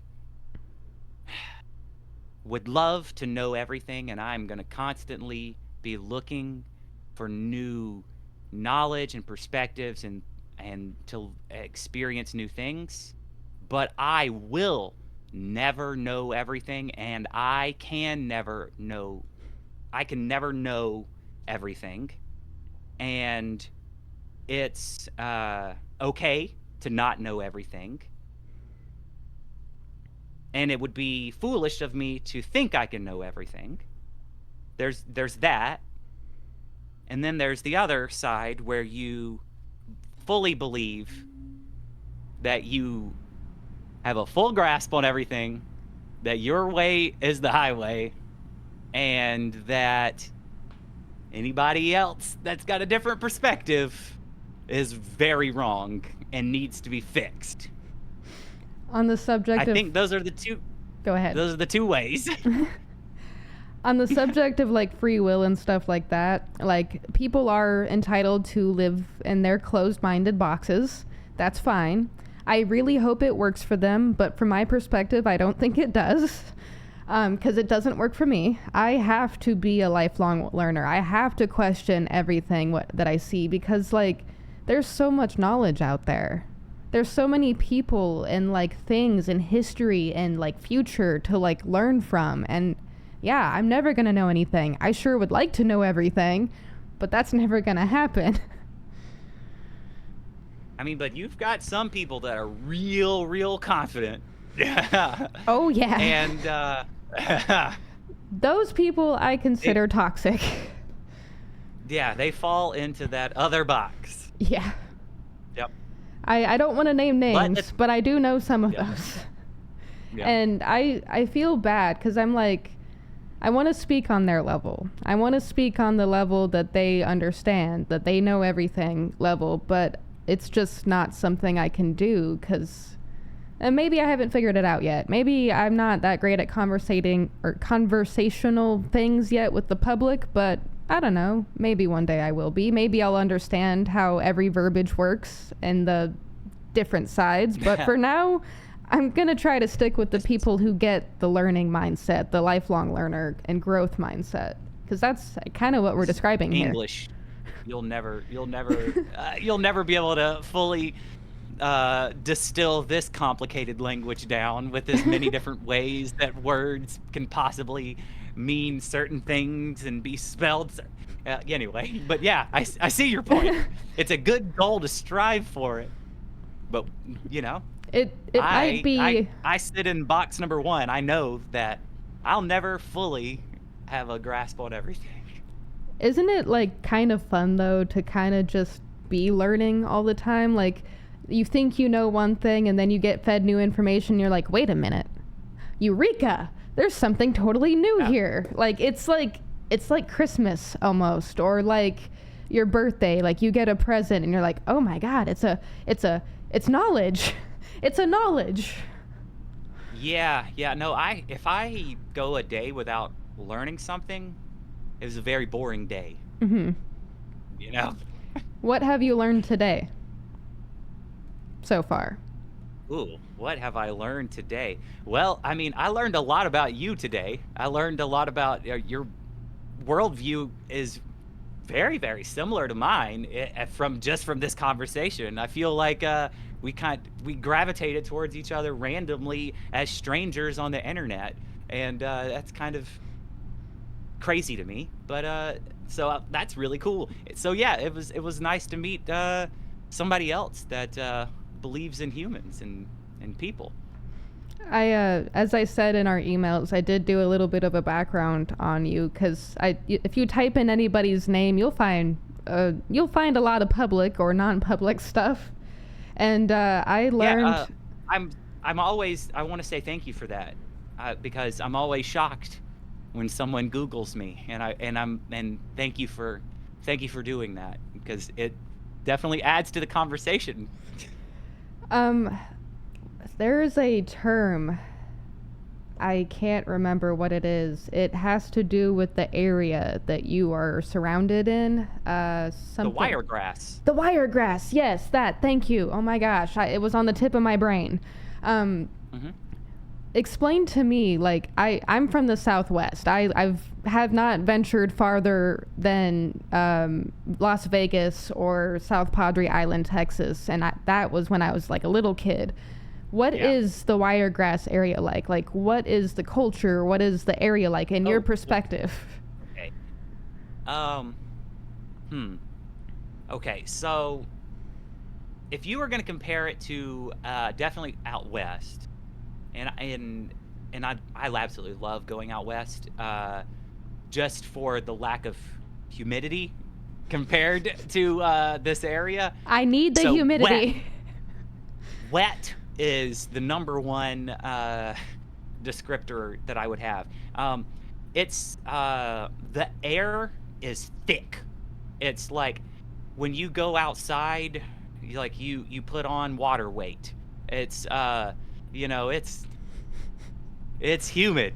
It is 100% humidity almost all the time. Even in winter? So, okay, maybe not in the winter, but it's still pretty high in the winter. So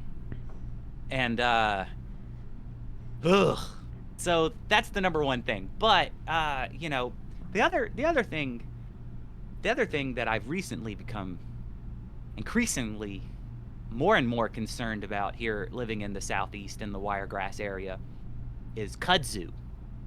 Are you familiar with this plant? Isn't it like an invasive species plant? It is. It is an invasive species plant. Kudzu grows very, very, very well in the Southeast United States. It can grow pretty much everywhere in the United States, but winters kill it in some places, and then summers kill it in other places.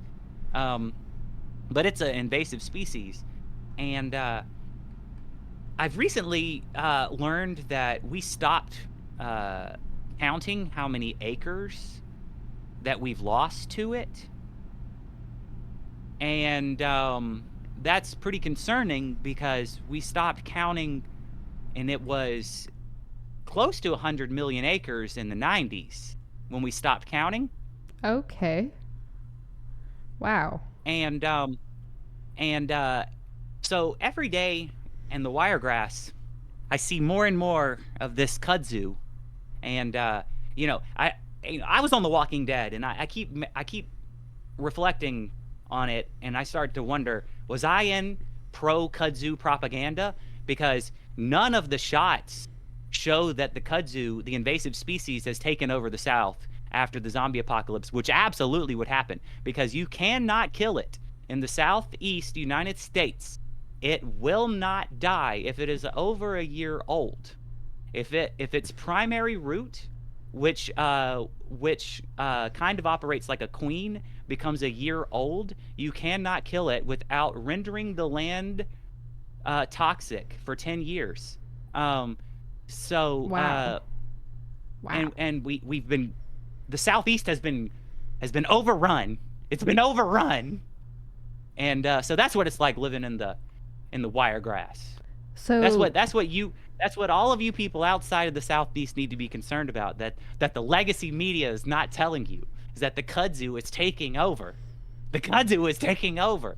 I don't think it's I had a suspicion. I was like, maybe it's not people zombies we need to be worried about. What are the plants doing? And now I'm more scared of plants than I've ever been. Oh, That's nice. listen, oh man, this is one of my favorite stories to tell for real. So the way that the kudzu got like planted, it was on purpose. It was like during the World's Fair in the late 1800s, it was brought over here by a Japanese scientist. And I know this sounds like a horror movie. It was brought over to the United States by a Japanese scientist, and he was presenting it at the World's Fair as a way to grow shade on your gazebo in the summer, so you didn't have in the winter, it would retract, and you would have sunlight. Interesting. And nobody thought it was a good idea, and but he tried. But there was one guy who was like, "I'm gonna buy some of that. I'm gonna feed it to my livestock," because they were telling everybody like it grows really fast. That's the selling point. So he had it planted. He was growing it. He was baling it and then letting it dry out. And then it kind of became a productive business for him. And what he kind of noticed was like it was kind of letting his soil rejuvenate a little bit. And he was like, "Oh, this is working out great." And the U.S. Department of Agriculture kind of caught notice because there was like a problem with erosion in the Southeast, and they were like, if there was only something we could do about it. And one of the workers was like, "How about we give them this kudzu?" And they were like, "That's a fantastic idea, but how are we going to convince the South to plant kudzu instead of crops, to let their crops rest?" And they're like, "Well, what if we wrote them a check and then told them that Jesus sent the kudzu?"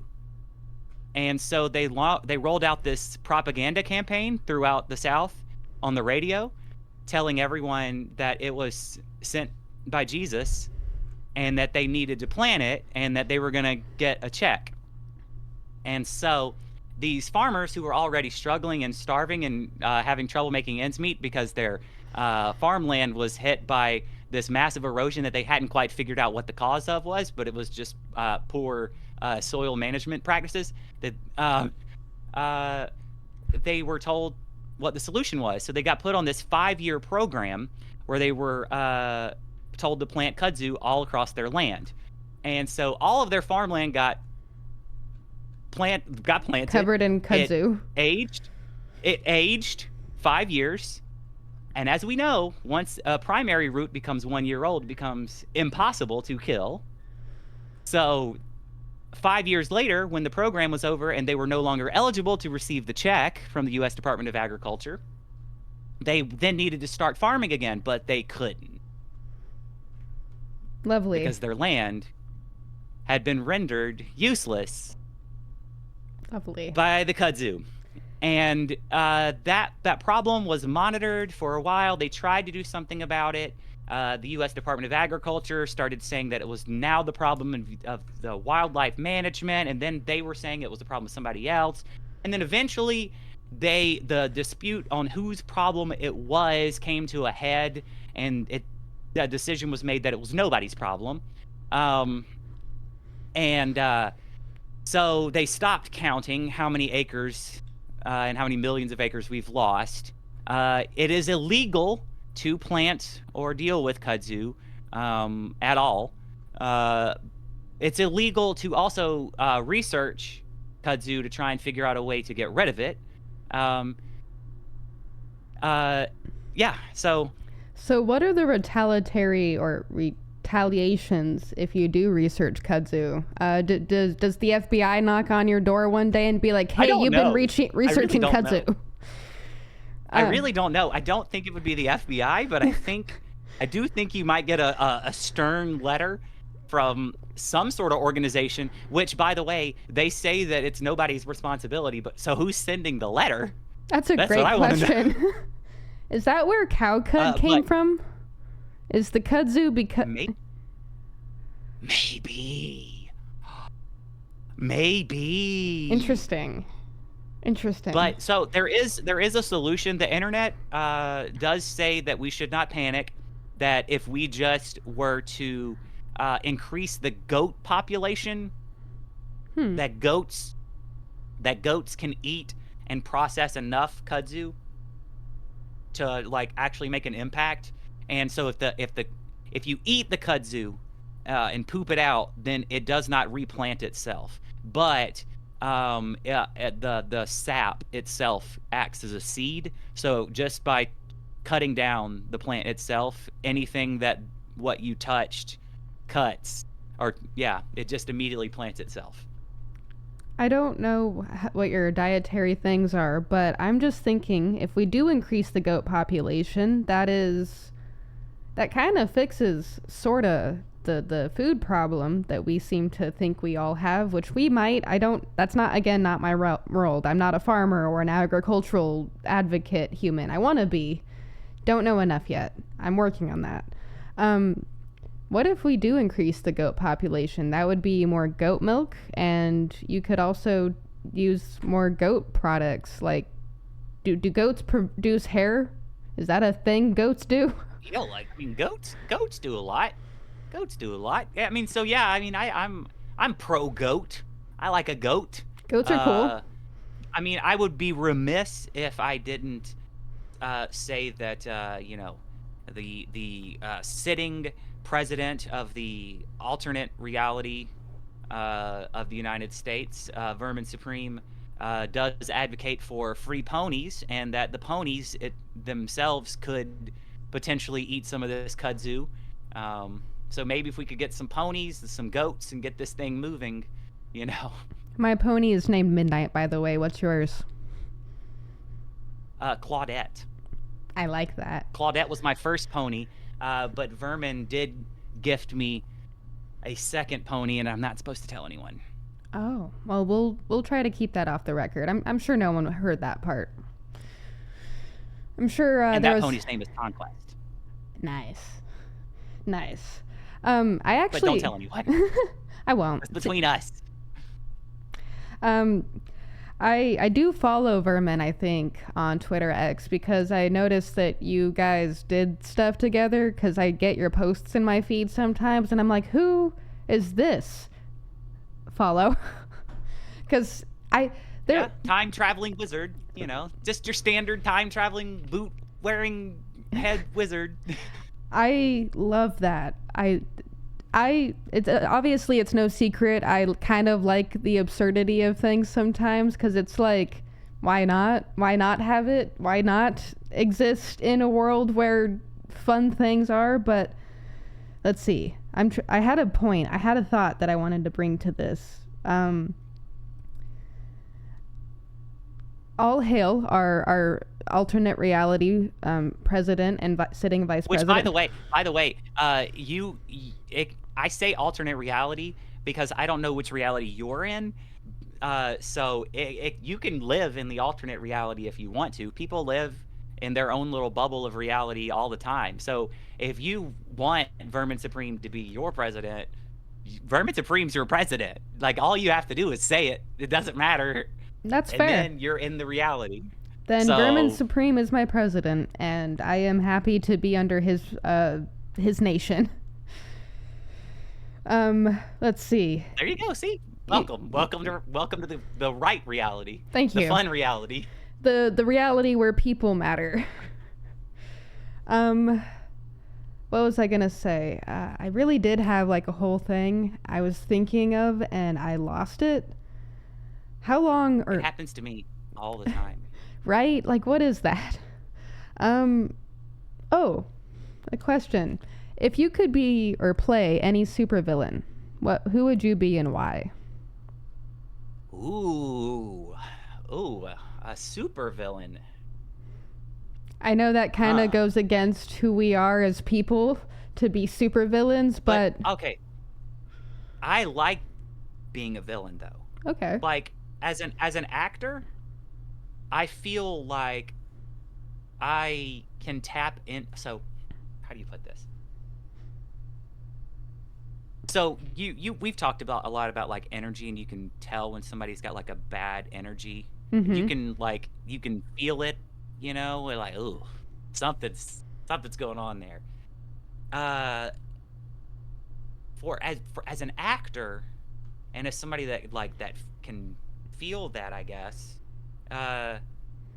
it is interesting to tap into that, because I'm like, I notice it, and I know that that's not me, but I notice all of the things that are not me, and it's easy to become that as an actor, because it's all of these. I've noticed all of these things. I've been able to notice all of these mannerisms, or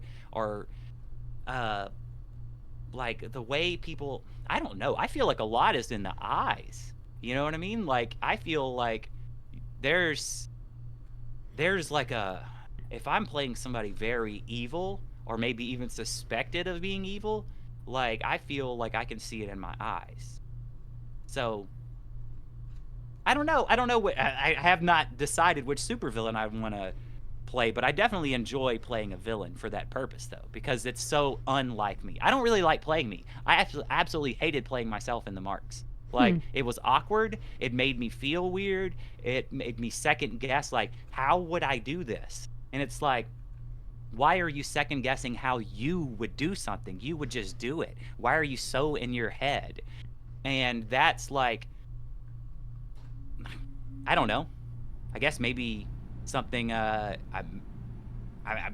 probably struggle with even in real life. Sometimes, like, lack of confidence. Sometimes you're like, think of like, oh, am I upsetting these people, or how do these people like me, or do these, you know what I mean? Like, people are always worried about that kind of stuff. So it becomes heightened, I guess, as an actor, whatever you're trying to play yourself, or at least it did for me. But anyway, supervillain. Would this be like a comic book? I would be Let's go with comic the book. The Riddler? Ooh, that's a good one. I've always felt very close to the Riddler. Like, I think it's because Jim Carrey, though. I've always liked Jim Carrey, and he was such a fun supervillain back in the 90s, even though for some reason, like, people kind of hate on those movies now. They're too silly. People want, I don't know why. I guess that we went through a phase as moviegoers where we wanted gritty from comic book movies, and those Batman movies in the 90s were silly. I will cheesy. Admit, I don't watch a lot of Marvel. I've floated in and out of that world. So I have watched some Batman, obviously, like back in the day. It's been some years. I understand what you mean by gritty. I watched Daredevil. I feel like that had a lot of grit to it, like a lot of depth and darkness that I'm like, is this really necessary for this kind of show? Like, is there a way to make it happier or like more joyful? Can we lighten the mood a little bit? Yeah.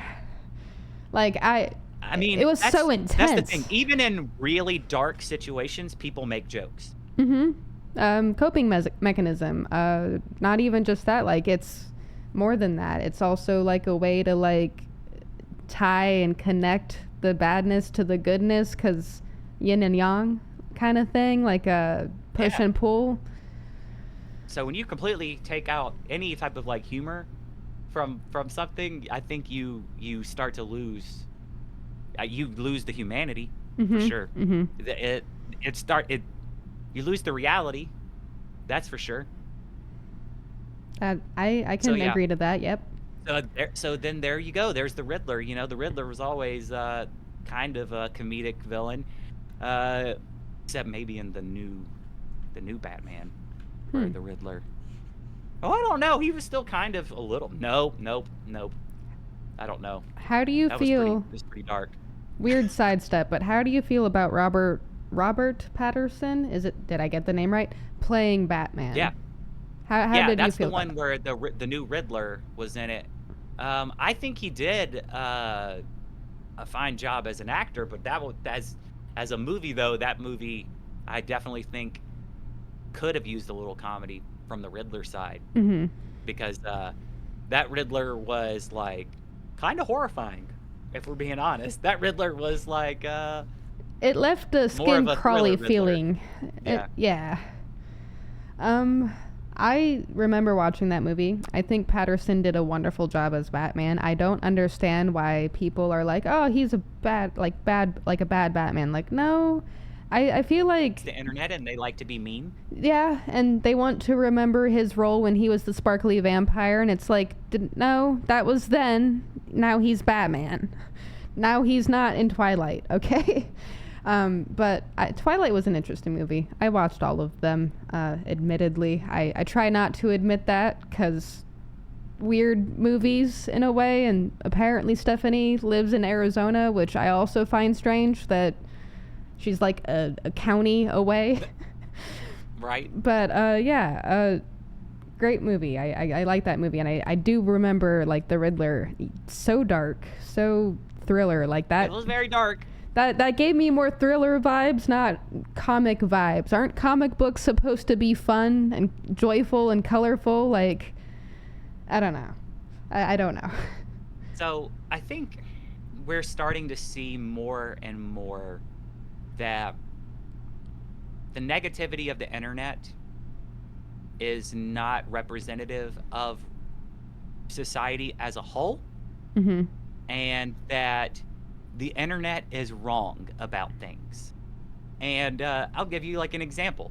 Right now, just a few days ago was like the new Nintendo system came out, and Yes. it was like all over the place, all the lines and everybody's like just the crowds and the stores. It looks basically like Black Friday, you know, and you know I think there was some Target that had like a post where they had like 900 pre-orders they were trying to deal with just in one store. Hmm. And the internet just a day prior had 100% decided, and it was fact, not opinion, that it was going to fail and that literally no one was going to buy it.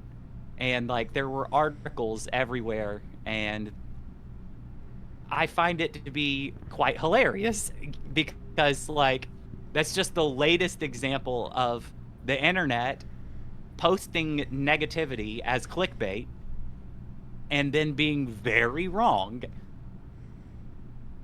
I think I saw an article pop up that said in the first day of the Switch 2 release, and I could be quoting this entirely wrong, so don't quote me, but it sold like 3.5 million units in just the first day. And it could be a different number, but the fact that it's like a huge Yes. amount of like, I expected that. I expected people to want to get the new Switch system because even though it doesn't have like the OLED screen, like the OLED Switch, which is kind of disappointing. It's like, what the heck, Nintendo? It is a little bit. Um, I also was like, new system. They have that fancy dancy mouse control now that people will be able to play like Stardew Valley easier with. So it's like, of course it's gonna sell. It's Nintendo. We have the newfangled technology. It's out now, and we can go get it. Some of us. I can't get it yet. I don't want I to can't get it get it yet. in. I can't get it yet either. I kind of want to wait till they uh, come out with the 2.0 of the 2, because OLED the battery screen. life is a little low. That too. From what I hear. That too. It's less than the Uh, OLED. but didn't it? I believe if and I don't know the exact number, but I'm relatively positive that what I'm saying is factual. If not very, very, very close.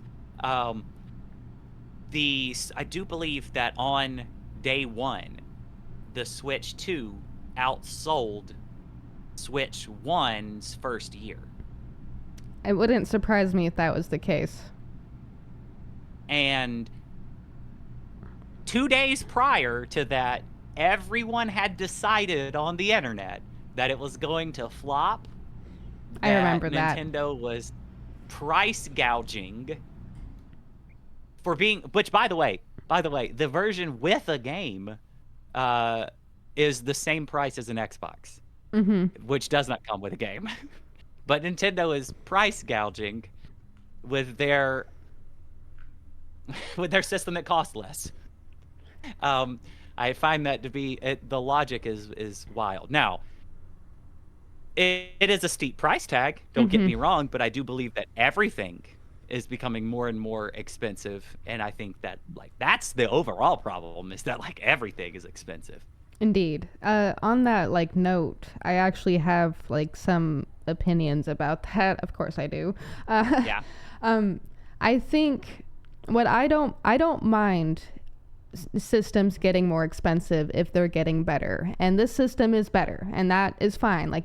Go ahead and be pricey. What I mind is the fact that wages do not seem to be reflecting that things are getting better.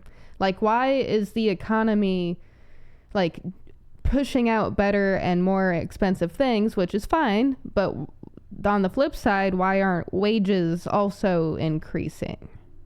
That's Yeah. my bother. That's my disconnect. That's my I'm okay with prices increasing. I'm okay with games increasing in price if they're releasing full games that aren't buggy and glitchy. That too. Oh, yeah. Ugh. If I don't Yeah. I really don't mind. That's a can of worms right there.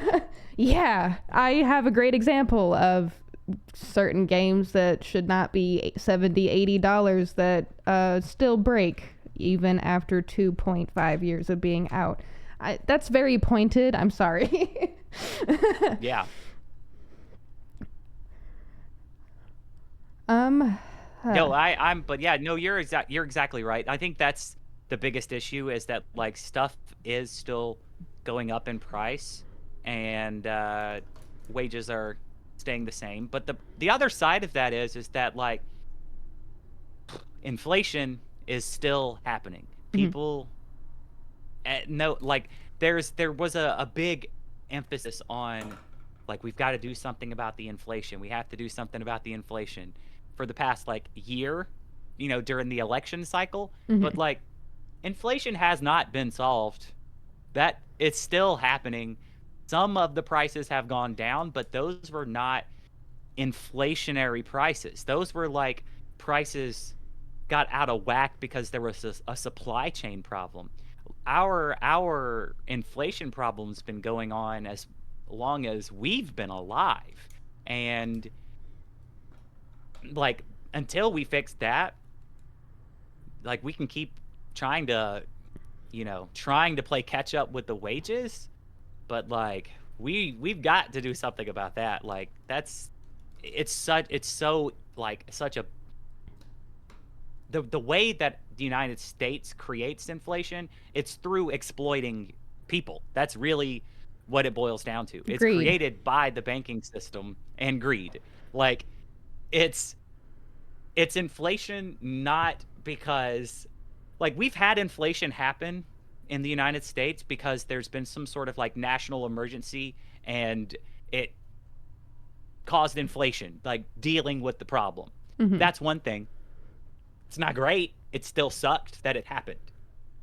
But creating inflation on purpose and treating it like it's a good thing for 100 years just to create more wealth for already wealthy people and to pay for authoritarian programs to exist, that's a next level kind of evil because it really hurts people on a day-to-day basis. At And some people like, yeah. at some point, rising of costs becomes too much. I know I say like I'm okay with prices increasing if X, Y, and Z happens, but at some point the costs do become too much. At some point you need to be like, okay, this has now reached the maximum value that it can have. And that's why I hate money. It's like, why can't we just exchange things? But then again, I also understand because, you know, an economic example, you can't be like, hey, I have these cows. Give me the worth of cow in hay or something. I don't know. I mean, to an extent, I mean, in the past, I would say that that would have been very fair. But I do think that we as humans are very smart. And we've come a long way.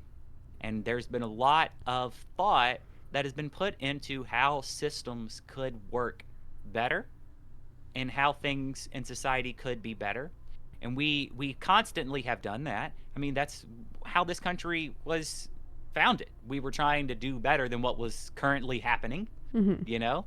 And that's how a lot of current, constitutions, it may be a country that existed for a long time, but their current system of government was them trying to do better than their forefathers. Mm-hmm. Um, but if society were, we not to Illuminati confirmed here, but like we do kind of funnel power up as a pyramid.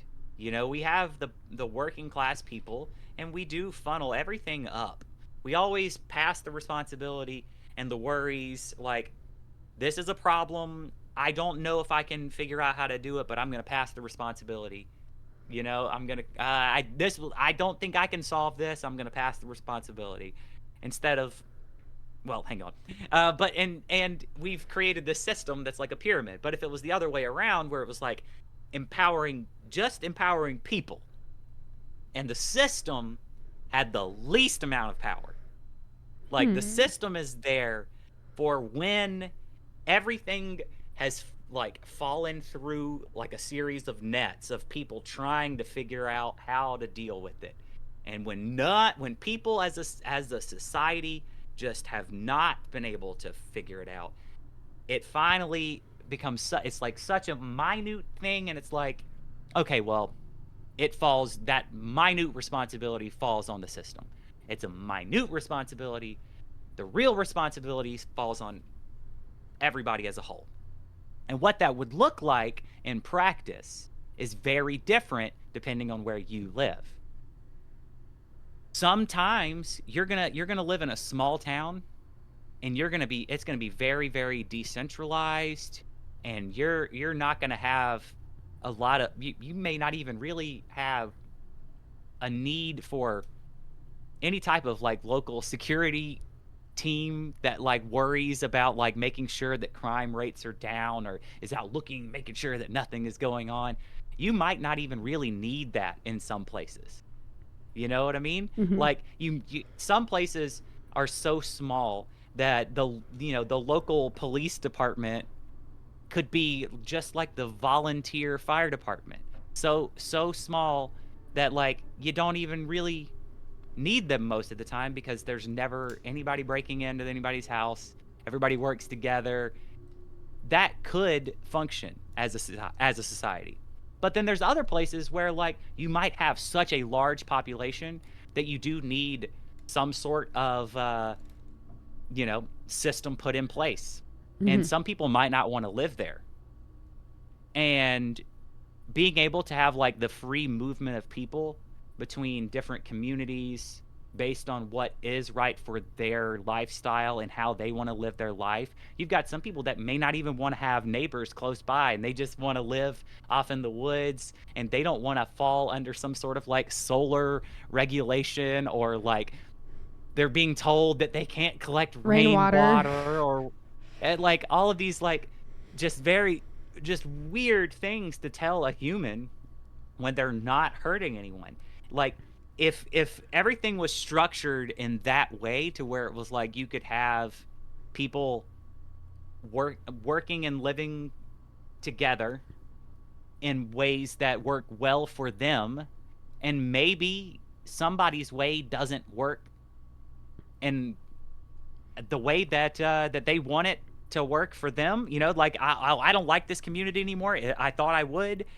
I'm gonna go somewhere else, and they're gonna have a story about why things don't work in Donaldsonville, Georgia. And they're gonna move away, and they're gonna live, in Stone Mountain, Tennessee, and they're gonna have a story about like, hey, well, I know that everybody's kind of looking at doing this here in town, but maybe we don't want to do that because we tried that over here and it didn't work out. And they share that information, and that only works though whenever you function as a community, Mm-hmm. and which I think is exactly what you're trying to what you're trying to build. For me, my foundation on this, on the community building with the Digital Quill family, is what I'm calling it. Because at the end of the day, it's just people coming together. What I want to do is I want to create a hub that isn't only just one community, but several communities. I think my weird experience, my weird brain sphere tells me that once upon a time, we did have an almost utopia. Before power, greed, control, all of this stuff became a problem.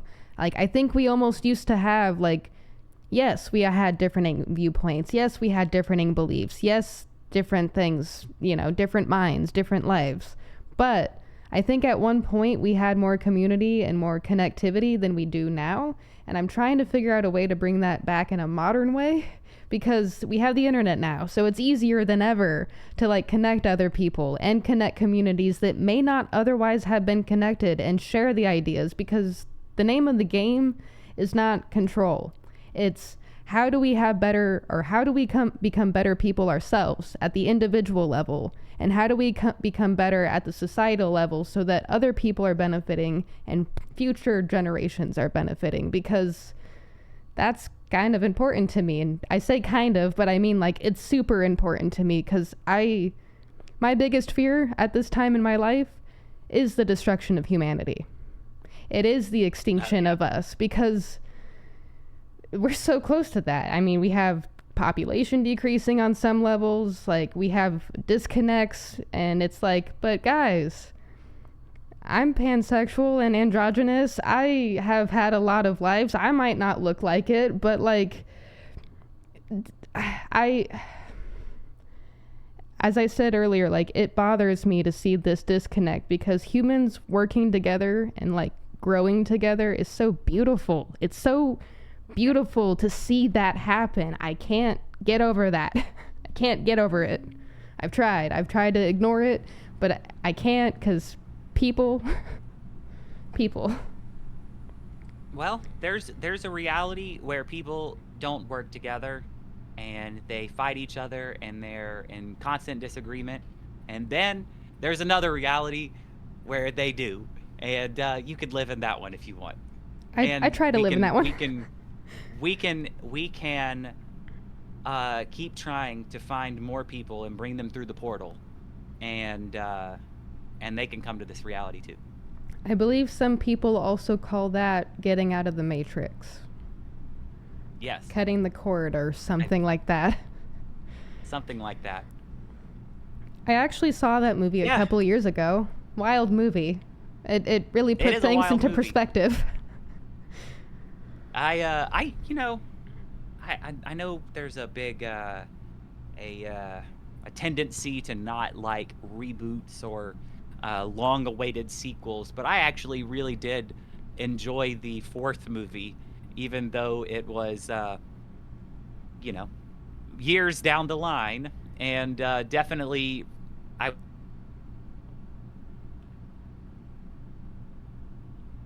Did I lose you? on previous concepts. I think that that's kind of necessary because I think it nailed.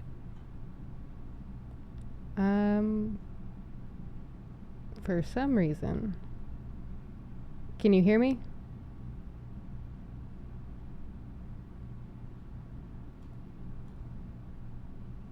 And hello? Oh, there you are. Can you hear me? Sorry, I have no idea I can. what. Okay. You might need to repeat some of what you just said. Yeah. I don't know exactly where I was, but I was basically saying that, like, I know there's like a tendency to like kind of not like reboots and long-awaited sequels, but I enjoyed the fourth Matrix movie because of there was like a self-awareness to it where it was fully aware that it was just rehashing the idea of the Matrix again, which I guess was people's argument, that they were just rehashing the same thing. But at the same time, the concept of the Matrix has kind of grown since like the original version. The 1999 pre-Y2K version wasn't thinking about hyper realistic video games where you're going to be playing in the simulation voluntarily. Mm-hmm. That's only something that modern a post Matrix world would think of. You That's have fair. to have had the first Matrix movie to influence the zeitgeist of a society to then have society go like create that. So even in the Matrix universe, the Matrix movies had to exist, kind of. It's weird. It's bizarre. I still need to see the next or the latest one, and I know what you mean Oh by. well, then I don't think that's a spoiler at all. What I said. I don't mind spoilers. For me, spoilers kind of go in one ear out the other because I tend to have like a blank slate when it comes to reading or watching or playing like games. Like if I do anything media related, like I try to have like a blank slate mind about it, because even if I've heard other things and like opinions and stuff, because it's like I may not be an actor, but I do have such an appreciation for filmmaking and like just all of that. Like I don't appreciate the industry because the industry itself is kind of, but I do appreciate the art and the form and everything. And before I started deciding that I wanted to be a writer and public speaker when I was really young, like 6 or 7. And that as my career, as my life path. And then when I was around middle school, high school, I decided that photography was going to be added to that because I got my first camera when I was like 8 or 9. I started really using it in middle school, and then I started taking photography classes my high school years. And I was like, ooh, photography, writing, combine the two, I can do this. And that's when I decided, like, filmmaking is just a form of photography. It's like the expert level advanced form of photography, because photography is drawing motion pictures. Yes. Photography is drawing or writing with light. Filmmaking is essentially the same thing. It's drawing or writing with light and then some. It's advanced. It's like what I wanted to eventually work up to with photography, but life has taken different paths now. It's with light and sound. Yes. Sometimes. Manipulating sound waves. Unless you're, I think, I get my Mels mixed up. And I hate myself for this sometimes, because Mel Gibson and Mel Brooks, I like them both as directors and actors. But Brooks did The Silent. Yes, that movie was so good. I loved that. I took film study my senior year of high school, and I saw Gone with the Wind over several days. That is one of the longest movies I've ever seen. Man. Oh my God. I hope to one day be in a position to where I can make an old movie. Like, I want to make a movie, like, the way that they shot all of those old films, and then the coloration process. Like it's not realistic. It's very hyper stylized. And like nowadays, like it's almost impossible to do with like modern stuff. Like you're basically having to run like filters on it, to try and make it look like the lower quality of the olden eras. But I think it would be a lot of fun. But yeah, Mel Um, Brooks also amazing. I also am a fan of Alfred Hitchcock. A lot of people think of The Birds. I personally am a Sure. huge fan of Rear View Window or Rear Window. Rear Window? I don't think I've seen that one. It's a good one. I recommend that.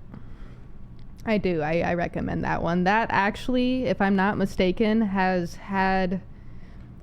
I can't remember the word, which is bad of me being a writer, but uh not allegories, anecdotes, something. You know how like sometimes you'll see like certain media taken in and put in like modern like media or something like that, like Yeah, yeah, yeah, yeah, yeah, yeah, yeah. uh not anecdotes. Is it? I'm Uh, overthinking this, aren't I? no, I don't think it's anecdote. I think we might be overthinking it though. Illusion? Yes. Like Maybe. the Yes. but the but not yes with the A, right? The Like no, one very like alluded to. famous, yes, alluded, something. But one very famous scene that actually is shown a lot in different like media or different shows and movies, and I can't remember what movie it originated from, but it's the line worker scene where it's two people, they're standing in front of a conveyor belt, and it's kind of crazy because they're either having to sort something or it's such a big thing in film, and I kicking myself for not having like the idea of the I think I know what you're talking about. What's the name of that other Alfred Hitchcock movie where like the camera does that weird, like, the background zooms while the person stays in focus, and it's from the movie where the guy's got like a fear of heights. oh yeah And he literally created that camera move for uh expressing the fear of heights. I And remember that. now people use it um anytime like there's like a realization, or like the Vertigo. walls come crashing in. It was Vertigo. Vertigo. And it's called Rear Window, by the way, a 1954 film. Vertigo. Yeah, that was another one I saw. That one had such. I remember that scene because like the way they had to portray the fear of heights and everything, like that was so Yeah. fundamental in film. That was. Yeah, it changed everything. Let's see. Let's see. What is something you admire about filmmaking and just movie making in that like world? Um I mean, I've always liked to play pretend, you know. I've always I had under the under the cabinet in the bathroom growing up, I had so many costumes, and I wore costumes so much that there were, I believe, three entire like Rubbermaid containers Hmm. of random costumes that like I had stored in my bathroom as a kid, that I like, oh, Nice. I want to dress up like this today. And I'm a Power Ranger. Oh, I'm Sonic. Oh, I'm a ninja. Oh, I'm whatever character I've made up, combining all of these other things. So I've always enjoyed that. So I guess probably that plays a large role in why I've enjoyed like filmmaking, because it's like when you expand it past just like playing dress up, like, oh, well, you're also going to dress up the entire world, you know? Like you're Hmm. going to dress like you're going to the entire shot becomes like something you have to decorate. You have to look at I like to look at all the details, and like down to like even what I wear, you know, on screen. And the marks, I was remarking to like somebody else who's like a big fan of pro wrestling, that like, and they really appreciated it. I was like, but in pro wrestling, everybody always wears in universe stuff. Hmm. Like the wrestlers wear their t-shirt or somebody else's t-shirt. They wear, most of the time they're wearing in universe stuff from the wrestling promotion. And I wanted to do the same thing in the marks. So all of my clothes are custom made. Almost all of my clothes. And I think there's two shirts that I felt like they were just too good for me to not wear them in the movie. So I had them on but other than that, everything else is custom made, and it's like in universe stuff. Cool. But because the fun of like coming up, I get to design it. Like, you know, there's a Phantom reference. There's one of them.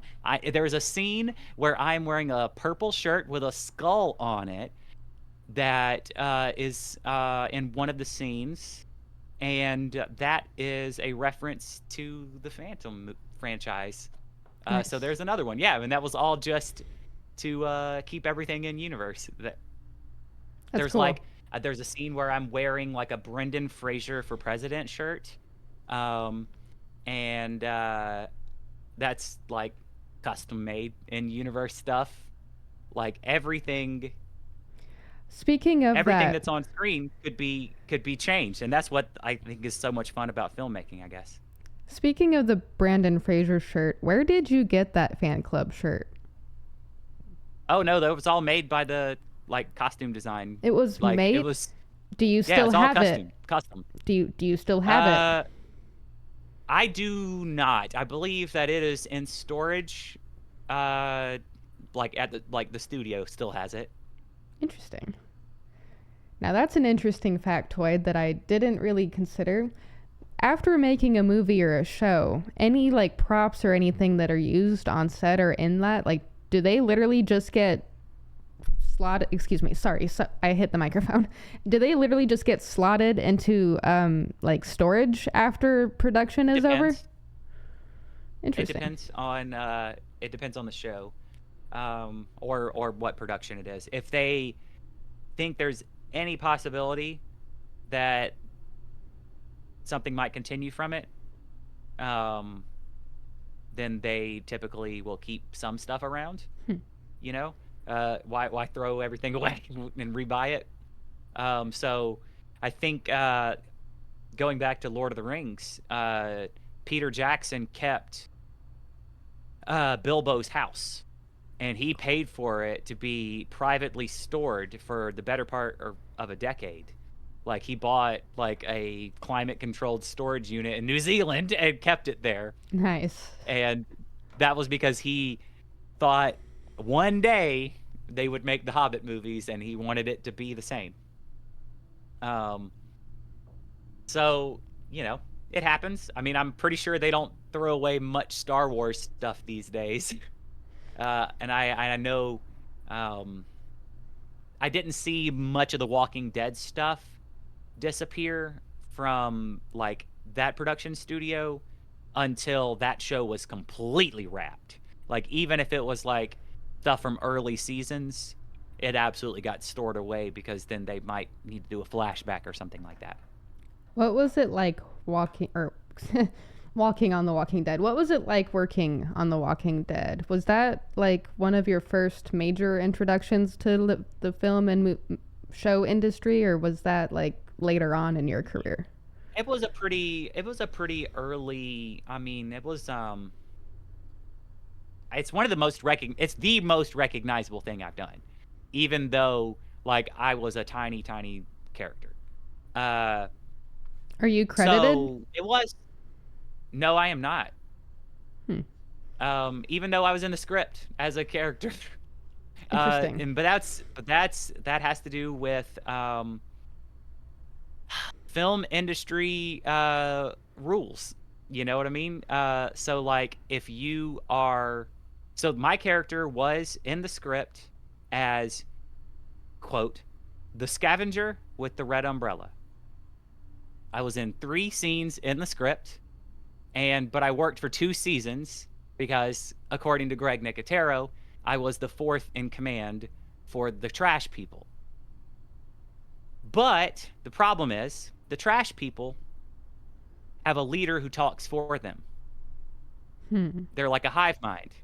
So Jadis is our leader who talks for us, and there's a couple other people that occasionally speak up and say maybe a word, and they're the ranking officers above me, and then there's me 4th.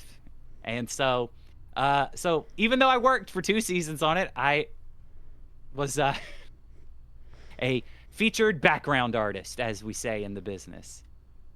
But what was interesting about how that whole thing came about, I was on Halt and Catch Fire on AMC before that. And I was a featured background artist as well, named character, but I had to go audition for the potential of one day you will probably speak on camera, and we just don't know where. And it was like, okay. And then I don't want to badmouth Halt and Catch Fire because I have such a positive experience there, but they did have me speak one day and they redubbed me, so they didn't have to pay me the higher rate. So that was a little sad, but anyway, A little I sad, did get to agreed. move on to Walking Dead afterwards. They did. It was the same casting director, and they called me afterwards after I worked on *Halt and Catch Fire* for 8 episodes, and said, "Would you like to work on The Walking Dead?" And I was like, "Can you tell me what I would be doing?" And they said, "No, I cannot." But I said, "Can you tell me? Are you trying to have me just be a zombie?" And they're like, "No, you will not be a zombie. It will be something that you will want to do." And I was like, "All right, I'll take your word for it." And it was a pretty good little role. And even though it was very small, it was pretty iconic for a lot of people, especially in the Walking Dead fandom. Even though some people vehemently hated me because it just so happened that I was on the episode that the episode that everybody remembers me from with the umbrella is the episode that the trash people turn on the good guys, and I just so happened to be one of the people turning on them. And so I got a lot of hate, that messages literally directed at me, not at the character. But Okay. That's a way to go people about take things. stuff pretty seriously. Yeah, there was one of my favorites was here are 4 people that need to die right now, and it was 3 Walking Dead characters, and then it was and that guy who plays the guy with the umbrella, and it was oh, wow. So 3 fictional characters and a human being, wonderful. That is awesome. Do you feel like you learned I mean, you probably learned something, but what do you feel like your takeaway from The Walking Dead was? Oh man, I mean that was a such a tight knit family set. Like everybody there had such a positive outlook, and they all had been so many of them had been working together for so many years. And then you constantly have new people coming in. It's the nature of the industry. But that, it wasn't a clique. They still treated everybody like they were coming into the Walking Dead family. You know what I mean? And it didn't matter if you were a nobody, they would still treat you like a human being. I like that. Yeah, so that was it was really, really, really great to see. And there's a lot of sets that still operate that way, but I don't think I'd been on I hadn't been on a set that was that was that big. I was doing Walking Dead during the day, and then working on Spider-Man Homecoming at night. Hmm. and the atmosphere on Walking Dead versus like the Marvel atmosphere was very, very different. Like both of them very big budget. The Walking Dead was more difficult. It was hot. I mean, you're the whole 2 seasons I was on the show were in the winter, Hmm. and like you're filming in the summertime. I was wearing 3 layers of clothes, and it was brutal, but like it was more enjoyable than working on the Marvel show, even though the Marvel show was on a sound stage and like air conditioned, and like the snacks were wonderful and the catering was perfect, and like I enjoyed being on Walking Dead more because there was more of a camaraderie. Like, like Andrew Lincoln is sweating just as much as I am. He's out there suffering just as much. Everybody is out there being like, "Oh, this sucks." This is the hottest day of the year. We're all dying. Yeah. Well, so you've worked on an actual Marvel set, kind of, sort of. If I correct me if I'm Yeah, wrong. no, I was so yeah, I was one of the henchmen for the Vulture in Spider-Man Homecoming. And then of course, as you do in things, I was cut.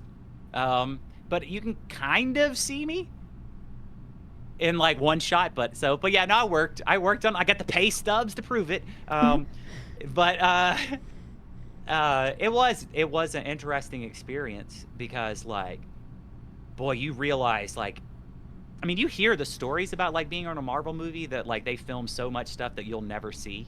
Like Hmm. there's rewrites and this change and that change. Being there, you absolutely see it.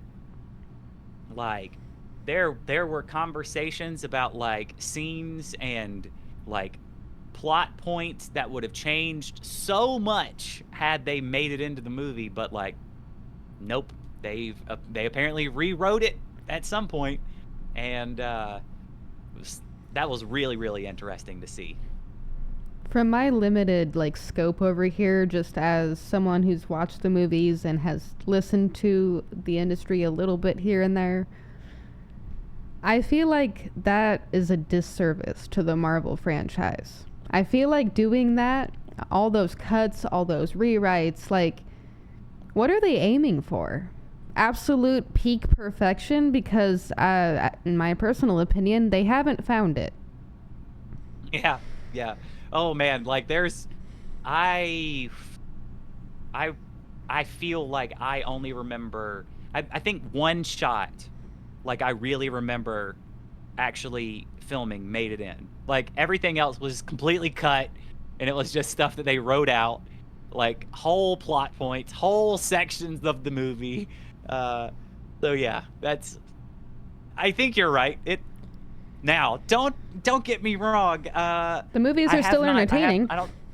They're entertaining, and maybe what they rewrote should have been cut. I have not. I don't think I've said it on like on a podcast or anything like that. But talking with friends that are fans of the franchise, like I've brought up some of the things that they filmed and were intending to do, and they're like, "Why would they do that? Why would they do that?" So maybe they knew better. Maybe it was just like, "Oh, there's like a visceral negative reaction in these screenings to these choices. Maybe we're cutting it. Maybe that's what happened." Do the writers read the source material? Oh, I couldn't answer that, Do you think but that they do? I would hope so. Well, some of the stuff that was filmed in my mind would say no, but yeah, there were some. I'll tell you, not publicly, one of the things that they filmed, That's fair. and it was real dumb. We'll go off the record and spill some industry secrets. But let's see. One day, whenever you leak that information and people go back to this episode, they'll be like, "Oh, I know exactly where she got it. I know exactly."